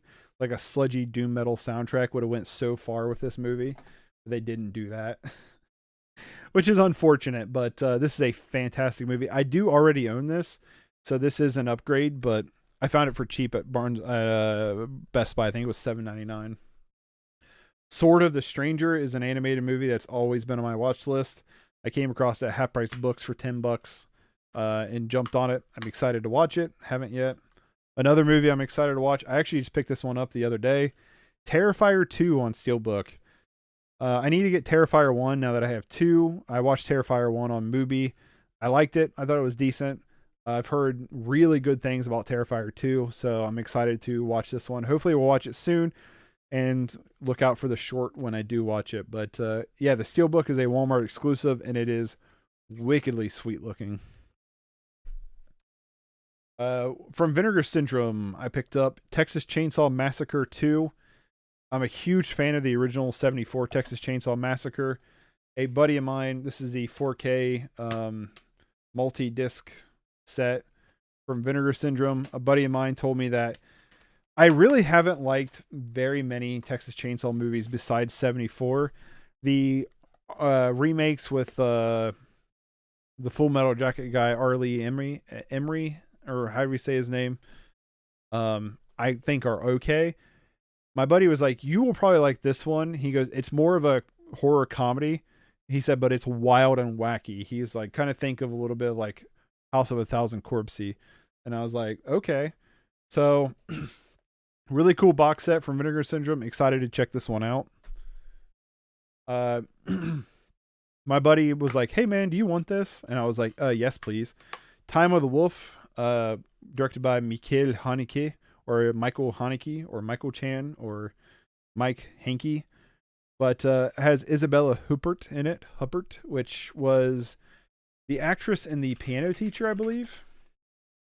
Which, if you've not seen The Piano Teacher, do yourself a favor and don't watch it because it's a hard watch. But I've seen 3 of his movies so far, and I've really enjoyed all 3 of them. I think both Funny Games are really good. I prefer the original German Funny Games a little bit more than the American one, but they're the same fucking movie. Piano Teacher, I think, is absolutely amazing, so I'm really excited to check out Time of the Wolf. Thank you, my buddy, for looking out for me. Half Price Books, I found Tomei Beginning, which is a movie based on Junji Ito comic manga called Tomei as well. I believe that's how you say it. Tomei, which I've yet to read. I want to. I just haven't read it yet. Apparently there's multiple Tomei movies, so I don't know when I'll get around to watching this one, but I'm a big fan of Junji Ito, so I'm excited to check out some movie adaptations of his stuff. I picked up from Utopia Vortex, the newest Gaspar Noé movie. I'm excited to watch this one. It's really cool how this one opens up. This one, I believe, does a lot of the same thing as Lux Eterna, where it's like showing 2 different things on screen. So this one might take multiple viewings. But it stars Dario Argento, which is really cool, the director. Very excited to see this one. It is a long boy though. It's like 2.5 hours long. It's a long movie, but I am excited to watch this one at some point. Hopefully sometime here soon, but very excited for that one. Picked up Wild Tigers I Have Known. Which one? Your Altered Innocence again, Vinegar Syndrome partner label. I think this one just looks really cool. Comes with a cool little mini poster too.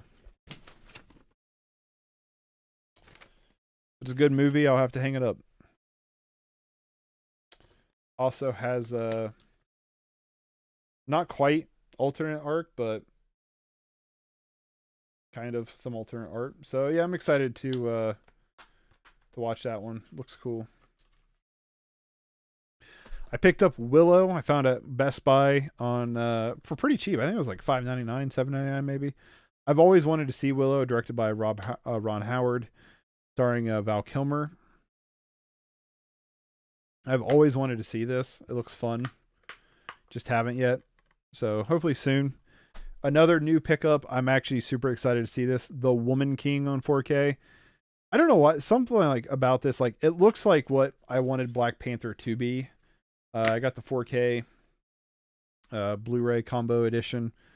Very excited to see this. I wanted to see this in theaters. I thought about going to theaters to see this and just didn't. But very excited to see this one. It looks super cool. Hopefully it's good. Expectations 7 out of 10. Would be super happy if it's higher. Would be super bummed if it's lower. But hopefully it's pretty good. So that's the stack of the stuff going on the shelves. I'm going to put this up, and then I'm going to grab all the TV stuff, and then we'll move into the VH. Oh, no. Hold on. There's another stack of stuff. Hold on.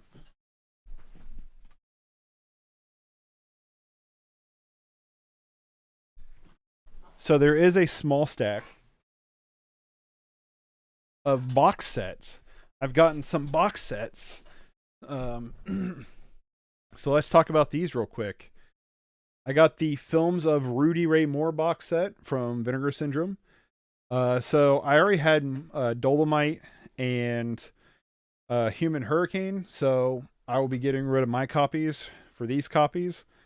So this set comes with Dolomite, Human Tornado, PD Wastrel, and Disco Godfather. I've wanted to dive into Rudy Ray Moore's filmography ever since I found out about him, and this just feels like a good box set to do it with. I'm putting that on wrong. So excited to have the box set. Cool box set, cool release from Vinegar Syndrome. I also got a Walt Disney Animation Short Films collection that I found on Half Price Books' clearance for $3. This one comes with Frozen Fever, Feast, Get a Horse, Paperman, Tangled Ever After, The Ballad of Nessie, Prep and Landing, Operation Secret Santa, Tick Tock Tale, How to Hook Up Your Home Theater, The Little Match Girl, Lorenzo, and John Henry. I would love to go through and get all the Disney and Pixar short films on Blu-ray. That would be sweet. So excited to own this, and for so cheap. From the Criterion sale, I picked up the Through a Glass Darkly, Winter Light, and the Silence, a film trilogy by Ingmar Bergman. I'm prepping a Ingmar Bergman video. He is a director I've not seen any of his films of, that I have a collection. At this point, I might as well have just bought the big box set from Criterion, but I didn't. And I'm like, I've pieced together a good chunk of films. There's one movie left that maybe two, but for a fact, one that I want to get to start working on this video. It's going to be a massive video, and I have no clue when it's going to come out. But I've been prepping it for a little while now. But regardless, the important part is Barnes & Noble started putting spider wraps on their things for whatever fucking reason, and they damage them. I don't know if you could see on camera on this low quality webcam, but the spider wraps damage anything that's like soft case like this is. This isn't plastic. This is like cardboard. And so this was the only copy they had, and I walked up there and I was like, this spider wrap has damaged this case. I was like, will you offer a discount on top of the sale? And they did. They offered me 10% on top of it. So I would rather you not damage your products. I would rather pay the full price and not get a damaged product. Even though these are like minor damages, they're still obnoxious to me. And it's unnecessary. Nobody who buys Criterions are going to buy a damaged Criterion unless like you give them a discount like you guys did with this, but nobody's going to buy a damaged one. So quit damaging them. For Christmas, I was gifted the Cartoon Saloon's Irish Folklore Trilogy, which I'm super excited to watch. I've not seen any of these, but they have been on my watch list for quite some time now. It comes with, I'm not going to fold it out, but it comes with a poster that's just this artwork. Comes with a nice booklet of like artwork and character design. Let me actually just show you. Like artwork and stuff. I haven't read the text or anything, but I'm assuming it's like some behind the scenes. Like there's some behind the scenes of like characters and stuff. But the film comes with this really cool case, but The Secret of the Kells,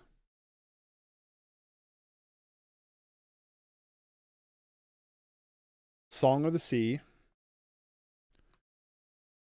Wolfwalkers, which is the one I want to see the most, and I believe this is the only way to get a physical copy of Wolfwalkers. I don't believe there's any other way to get a physical copy, and a bonus disc. So super cool set. I'm very excited to check these movies out. They've been on my watch list for a long time. This is obviously a box set I've wanted to get for quite a while, so that's really cool. So now we can move on to TV shows.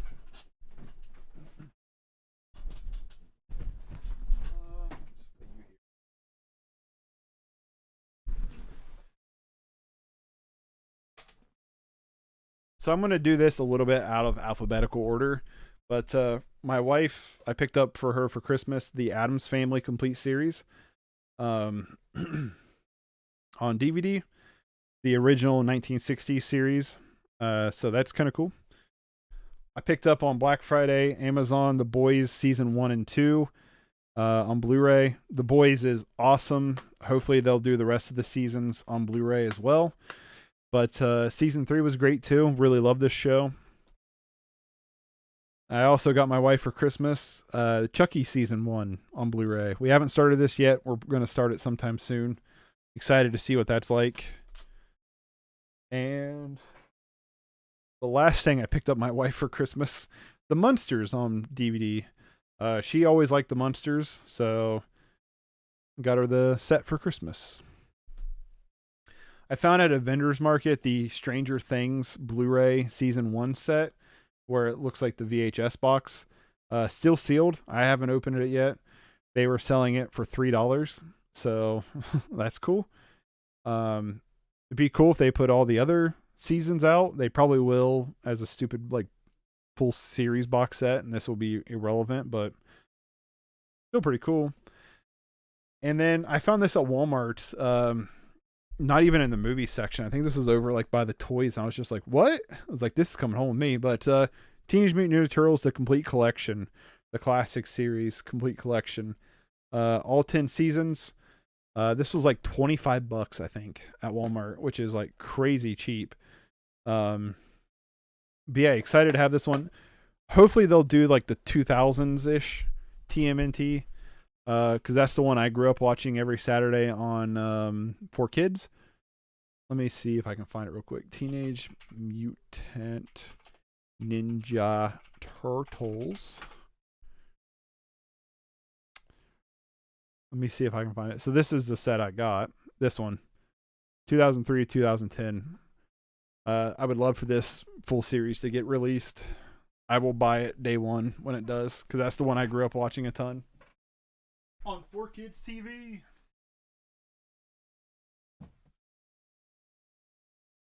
Now, y'all remember when I said about getting all of Dragon Ball? Well, that's what's coming up. So we got all 5 seasons of Dragon Ball. Season 1, which we have just finished. Season 2, which we're currently on. So I'm actually going to set that one off to the side. Season 3, Season 4, and Season 5. I wanted to get caught up with Super, so I knew I wanted to like start, with Super, but my wife hadn't seen any of Dragon Ball, and she got tired of being like, you and your friends talk about Dragon Ball and I don't know what you're talking about. So I'm like, all right, well then we're going to start Dragon Ball. So we have started on Dragon Ball. We're going to move into Dragon Ball Z, yada, yada. So when I went through, I was like, you know what? I'm just going to get everything Dragon Ball. So I've been piecing it together over the past 4 months, but there's all Dragon Ball. So I had a dilemma. I was looking up like Dragon Ball Z, and there's like multiple releases of Dragon Ball Z, but none of them are like the actual like TV release that I grew up watching, because Dragon Ball kind of does the Star Wars thing where it's been edited or modified and stuff like that. So I was trying to figure out what set for Dragon Ball I wanted, and I went off a buddy's recommendation who had this set and was like, it's fine enough. Like, what I mean, you're gonna like it. I'm like, okay, fine. So I got the Walmart exclusive Dragon Ball Z Blu-rays, which is seasons 1 through 3.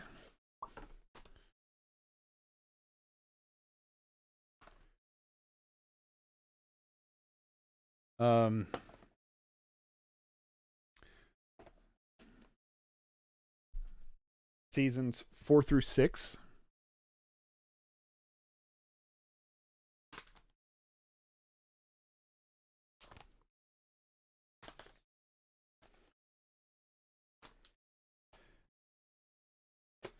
And seasons 7 through 9. And really price-wise, these are pretty good price. I think they're like, what, $35 per set is pretty good price-wise. So excited to get through these with my wife. I think it's going to be a lot of fun. But I also picked up all of GT because why not? GT is no longer canon. Everybody hates GT. I remember hating it quite a bit when I watched it, but I also wouldn't mind rewatching it It's only 64 episodes, which is a lot considering a series, but considering Dragon Ball, it's a drop in the bucket. So, who knows? Maybe I'll watch it, maybe not. But check out this bad boy. This is the Super Steelbook complete series that's in like the Steelbook case. This thing is wicked cool. Like, this is like one of my favorite pieces that I own for my collection. Each case has it's all of Dragon Ball Super.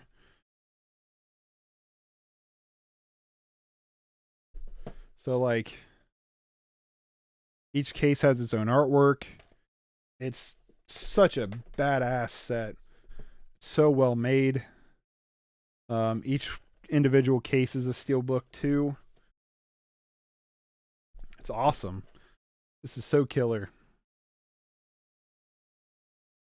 Oh yeah, I'm going to show you every one of them too. So, very excited to own all of Dragon Ball, and especially, like I said, getting Super in this really cool case. Now, Super, what I have seen of Super is the first two movie, Battle of the Gods and Resurrection F, which I was told was reworked into like the first season of Dragon Ball or so, first season or two of Super. So I don't know why they would do that, but I will watch them at some point. Very excited. And I do own Resurrection F and Battle of the Gods. So yeah, that's one of the coolest sets that I have. Box sets, love them. Yeah, this is like so cool. This is definitely worth the money.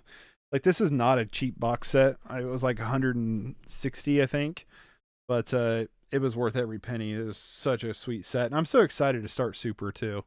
Very excited. I'm gonna put this stuff up, and then we'll go through the VHSs, and we're out of here.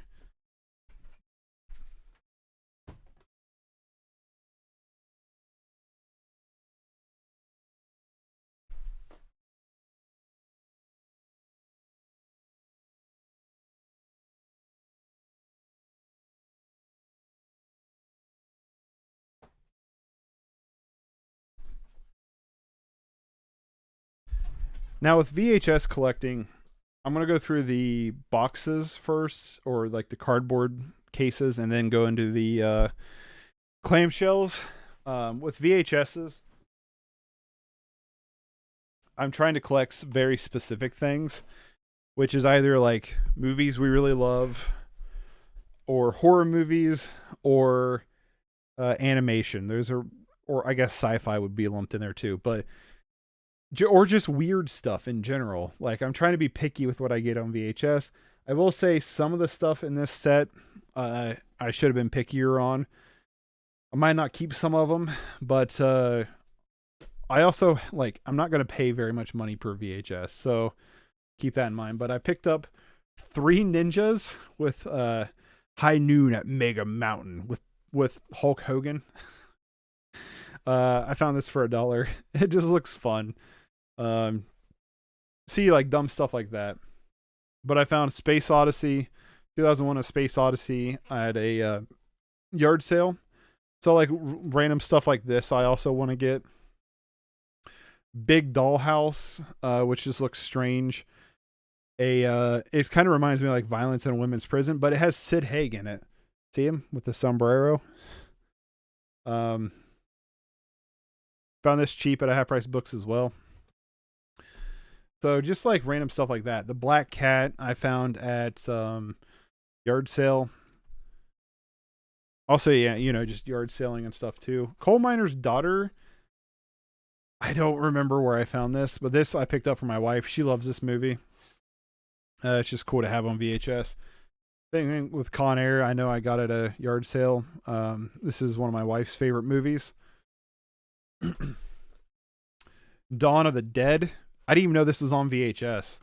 I found this at, was it Half Price Books or a Goodwill for like 50 cents. This is like late into VHS because it's a 2004 movie. So this is like toward the end of the VHS era. So That's kind of a cool find, I think. Deliverance I found at a yard sale, and some of these too I've decided to keep because I bought like a box worth of tapes from somebody like at a yard sale for cheap, and so I've just decided to keep some of them out of that. Like Dogma was in a box of VHS tapes I bought from somebody, so that's kind of cool. There's 4 movies in this set. 3 of them I normally wouldn't have got for myself, but these were my uncle's who has passed away. My aunt gave them to me. She was going through stuff because she's moving, and she was like, "These are your Uncle Dean's. I don't know if you want them. They're just VHS tapes." So I'm gonna hold on to them for that. But Dirty Dancing is one of them. Apparently, he liked like chick flicks, so that's kind of funny. He was like this hardened Vietnam military vet dude who likes chick flicks. So I miss him. Dracula on this cool like miniature black clamshell, so like that's kind of cool. Another one from my uncle, which is The Fisher King with Robin Williams. I've never seen it, always wanted to. I really like Terry Gilliam as a director, so that's kind of cool. It might be worth watching it first on VHS before. I'm pretty sure it has a Criterion.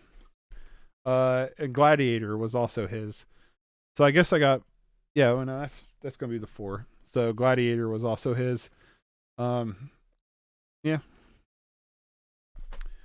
Picked up. I found Godzilla versus Megalon on VHS, so like that's really cool. I think so. Same thing with I found Goodfellas on VHS. It's one of my favorite movies of all time, if not my favorite movie. So why not have it on VHS? And then this was apparently my uncle's favorite movie. I never knew this about him. But Grease. Grease was like his favorite movie. I didn't know that. Like, I just always assumed he didn't watch movies. I always assumed he only watched like sports stuff. So, because he was always like a huge football and NASCAR and everything fan. Not as much NASCAR, more football, but I don't know. I guess I never pictured what movies he watched, but apparently this. But it comes with like this cool, like weird, like little flap. But yeah, so that was that was some of my uncle's movies, I suppose. But I'll put these up real quick.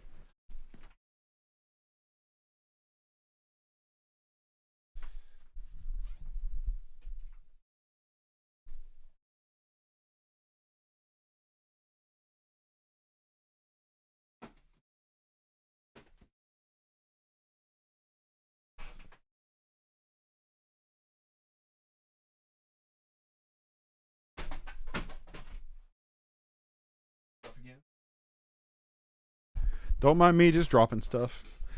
Picked up Hocus Pocus on a yard sale. I'm gonna crank my gain up a little bit here. We're getting to the part of the day where it's getting dark out. That's probably good. But yeah, Hocus Pocus, grabbed for my wife. We do have it on 4K Steelbook, but it's in really good shape. Like, it's in great shape for VHS tape. Found Jaws. I need to try to clean it up a little bit. I just thought this set was cool. It's kind of like metallic. It's a dual tape set. Comes with bonus features, which is what is on the second cassette, I think. Documentary introduction by Steven Spielberg, shot on location, making of Jaws, deleted scenes. I've never really seen a VHS tape really come with like special features like that, so like that's pretty cool. Found Jeepers Creepers at a vendor's market for $1. Jeepers Creepers. The director is a convicted pedophile, so that's fun. I guess. I didn't find that out till later, but I really like Jeepers Creepers 1 and 2. Yeah, I still think these are good movies. That was such a horrible revelation to find out. And just so I get my facts correct, I don't want to like spew something that I'm incorrect about. It's Victor Salvia is his name.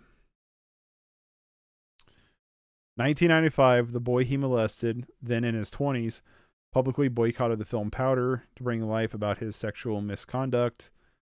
Is a convicted child molester in 1988, confessed to 5 counts of relations with a 12-year-old boy who he videotaped. Yeah. And this guy still makes movies. He still is making movies. He did Jeepers Creepers 3, which was terrible, and he's got 2 of them in pre-production. So yeah. Anyway, Jurassic Park on VHS. This one's for nostalgia. One of the coolest VHS finds, Mortal Kombat, the animated video. Look at the animation on the back of that. Look at that. This is the kind of stuff I want to find on VHS. You know you're never going to find this on Blu-ray, right? Like, you're never going to. Get tough, get mean, get ready. The heroes from the hard-hitting Mortal Kombat video game explode onto the screen in this pulse-pounding animated action-adventure video. Discover the origin of your favorite characters as Sonya Blade, Johnny Cage, and Liu Kang travel to a mystical land to fight Shang Tsung and Goro for their honor, their lives, and the whole human race in a tournament called Mortal Kombat. Yeah, I'm excited about this one. It's an hour-long feature. Picked up The Mummy, Boris Karloff's The Mummy. So another kind of cool one to find on VHS. This is this was a pickup for my wife. She had this as a kid, and we found it at a yard sale. She's like, I want to get this. But NSYNC and Britney Spears, your number one video requests and more, including the music videos of Bye Bye Bye, This I Promise You, Oops, I Did It Again, and Born to Make You Happy.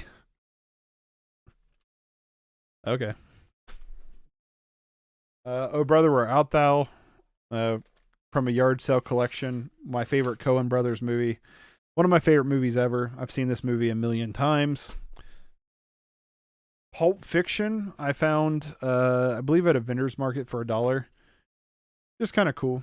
Just really like Pulp Fiction. Just kind of cool to find it. Predator, I found for $1 at a vendor's market as well. Another one that I think would be fun to have on VHS. The Pest on VHS. This is a wild movie that apparently nobody knows about besides my wife. She was asking me one night, "It's like, have you seen this?" I'm like, "No." She's like, "What?" And she found out then and there that she's the only person on the face of the planet who actually likes this movie. I'm just kidding. I know it's got a little bit of a cult following. It is wild. I would say if you want to watch this movie, just watch the first 3 minutes of this movie, and then you'll decide whether if you like the movie or not, because it never changes. It stays. The first 3 minutes of this movie is an accurate representation of the entire runtime. It's fun. I like it. I like it overall. I think it's a goofy movie.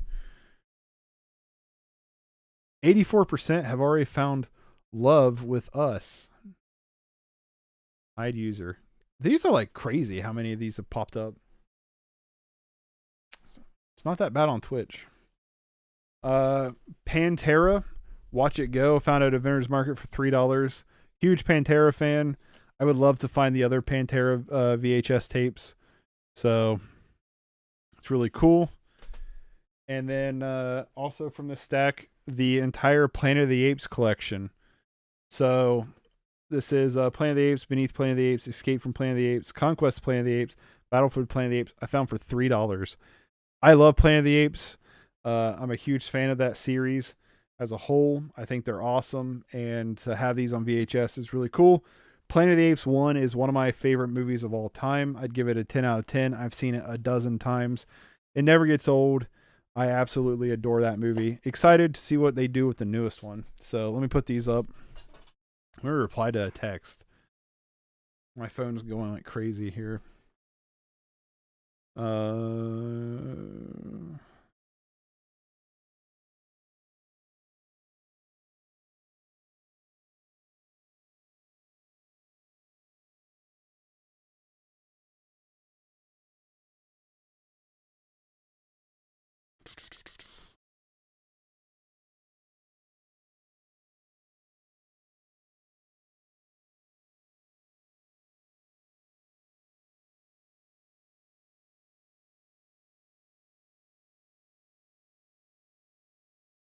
All right, let me put these up.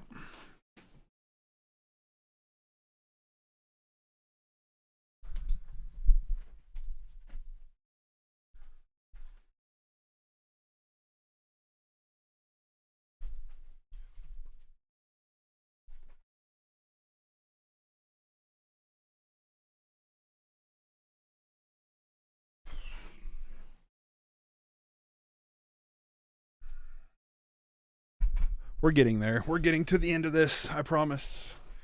We're almost there. Rollerball I found for $1. This actually just got released by Scream Factory, I think, but I would rather watch this on VHS. James Caan's in it. It's like a roller derby like super thing, and I'm pretty sure I've seen the, like not all this, but I think I've seen pieces of this before. But I'm excited to watch it. The Shining on VHS. This was out of a yard sale, like lot of VHS tapes I bought. Same with Son-in-Law. We actually just rewatched this. My wife says this is the best. This one's been destroyed. But I think it kind of adds to the charm of it.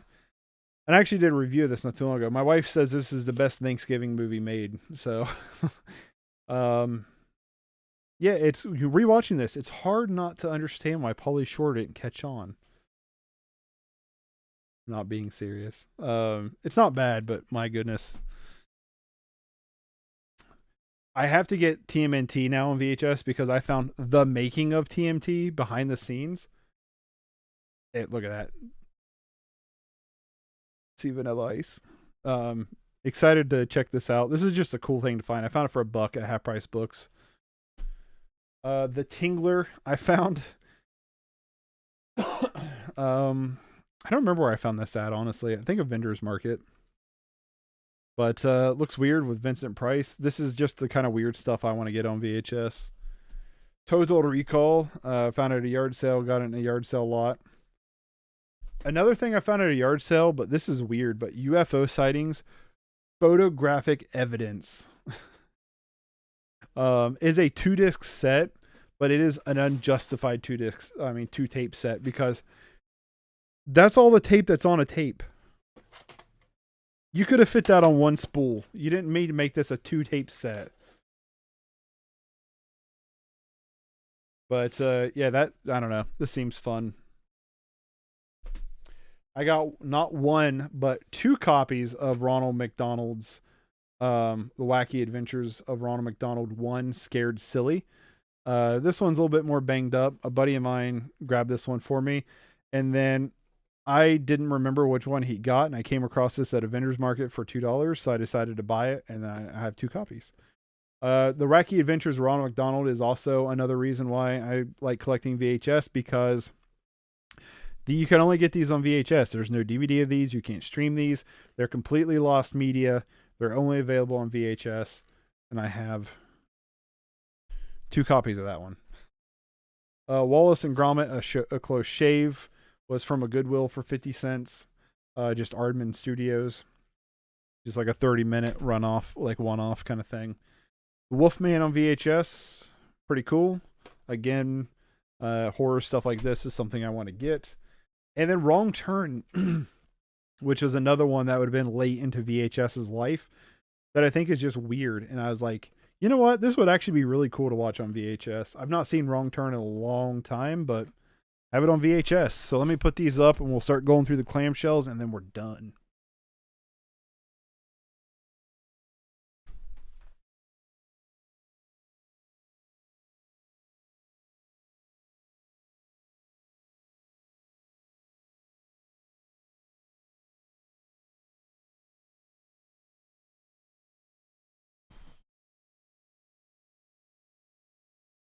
Clamshells mean a lot of Disney, kind of.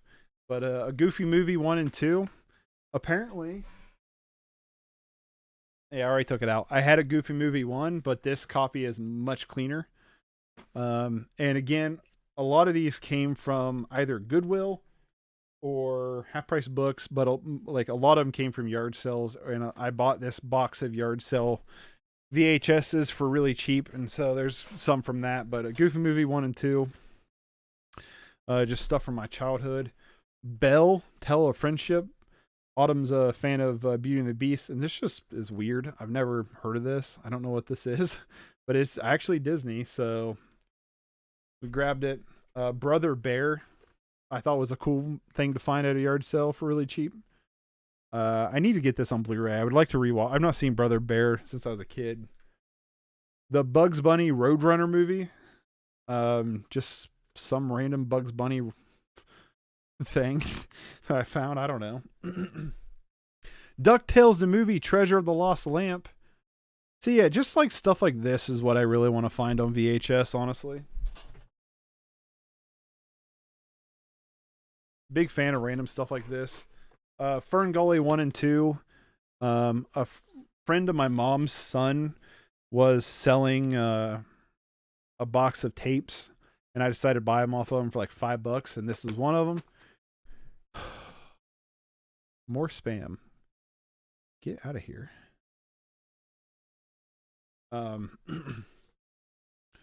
So yeah, kind of cool. Another copy of Fox and the Hound for my ever-growing Fox and the Hound collection for whatever reason. The Great Mouse Detective, which I know I've seen, but I don't remember anything about. But the Great Mouse Detective and Hercules and Xena, the Battle for Mount Olympus. Again, this is like the weird kind of like animation stuff I want to get. Put out by Universal. Never heard of it. Not sure if it's on Blu-ray or DVD, but like, yeah, this is like the weird animation stuff I want to find.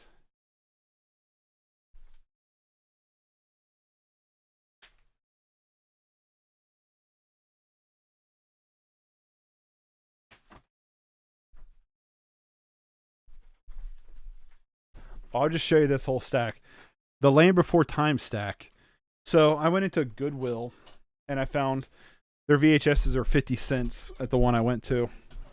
And I found all but one Land Before Time of like the set. Yeah, there's like 2 or 3 more Land Before Times on VHS that I need to get them all. But like they had like so many of them. I couldn't believe it. But Land Before Time, clamshell. I had it on non-clamshell, but I've upgraded. Land Before Time 2. Land Before Time 3. 4. And you know what they were doing? Like at that 5, they were missing 6 out of that Goodwill. They didn't have Land Before Time 6. So they had all of them but 6. Which I found 6 at a half price books. So that's cool. I would like to actually get all the Land Before Times on VHS now that I've built up this pile. 7. I've only seen Land Before Time 1 too, by the way. And Land Before Time Sing-Along Songs, which was also at that Goodwill. So little stack of Land Before Time movies. But I don't know. It's cool. It's just cool to go to one place and they had like all of them but one.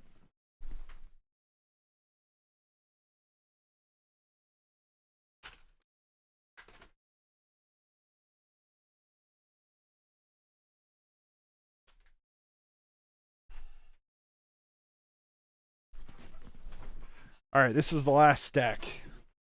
Last stack of stuff. Lion King.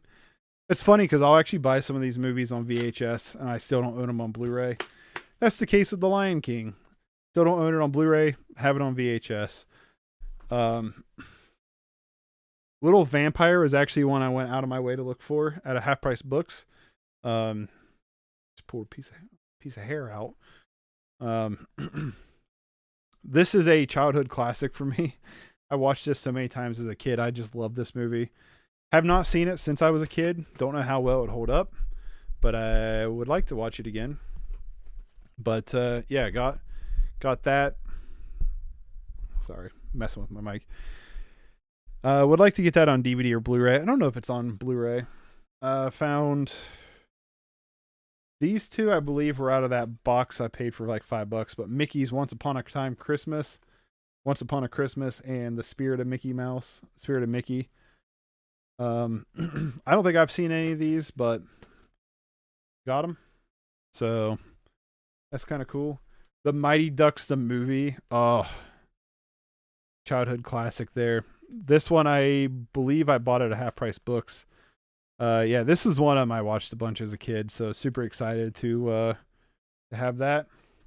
Pokemon 2000. I would like to get a lot of the Pokemon movies on VHS. It's a superior to me. I got to be honest with you. These older animations I almost like better on VHS for the aesthetic that VHS presents. Picked up 2 Power Rangers movies, Power Rangers Wild Force and Power Turbo, a Power Rangers movie. Um, Power Rangers is also something that I want to get on VHS most of the time. It's just a funner format to have these on, I think. Recess School's out. This is not on Blu-ray. Why is this not on Blu-ray? Come on, Disney. Would love to get this on DVD, though, at some point. It's pretty fun. Rugrats in Paris I have on DVD. The Rugrats trilogy is on Blu-ray.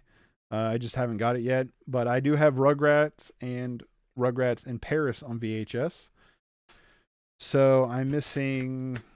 What's the other Rugrats movie? The Wild Thornberry one? I don't know if that one's on VHS, but I need to get it if it is. The Sandlot. Childhood classic for me. Couple Scooby-Doos. I would like to get more Scooby-Doos on VHS. But Scooby-Doo Goes to Hollywood and Scooby-Doo Alien Invasion. Pretty cool.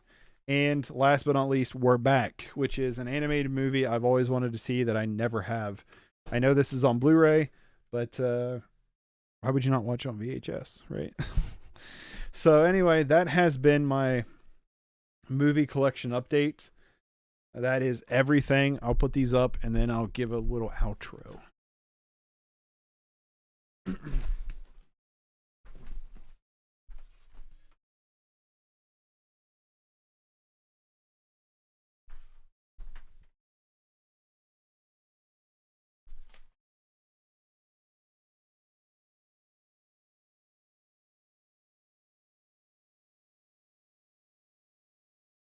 All right, so that was the collection update. That's everything I've picked up since the last one.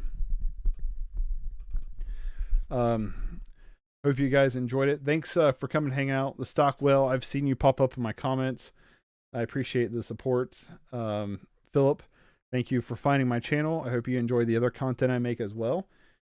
Again, I just want to say thank you to everyone who's been watching 31 for 31. That series has been absurd to get finished this year. I tried to go a little bit harder in the paint when it comes to the editing than I did last year. And just getting through it has been crazy. The Avatar, The Last Airbender, not at Last Airbender, the Avatar, the Avatar screen to console episode is currently sitting at a whopping 22 minutes, and I'm about halfway through editing it. So hopefully I'll get that done sometime soon. I really hope so. In terms of like shorts and stuff, I got a lot of them to do. I have the World One Car Y ready to go. I have another screen to console kind of ready to go. I just got to start editing them and stuff. I wanted to get this this collection update out of the way too, with the new year ringing in and what have you. So thanks for hanging out. If you want, any of my links should be in the description. I'm not sure if the Letterboxd link is in this description because it was the old one, but the links to everything's on my channel. Twitch, I want to start streaming more. I'm going to start streaming games more, but I also want to start streaming my editing process more. I also want to start streaming not my editing process on Twitch. So the Blu-ray updates I'll probably always do on YouTube, but everything else I'll probably do on Twitch. So there's a link to my Twitch if you want to go follow over there. And yeah, that's about it. So thanks for coming in and hanging out. I hope you enjoyed the update, and I'll catch y'all later. Peace.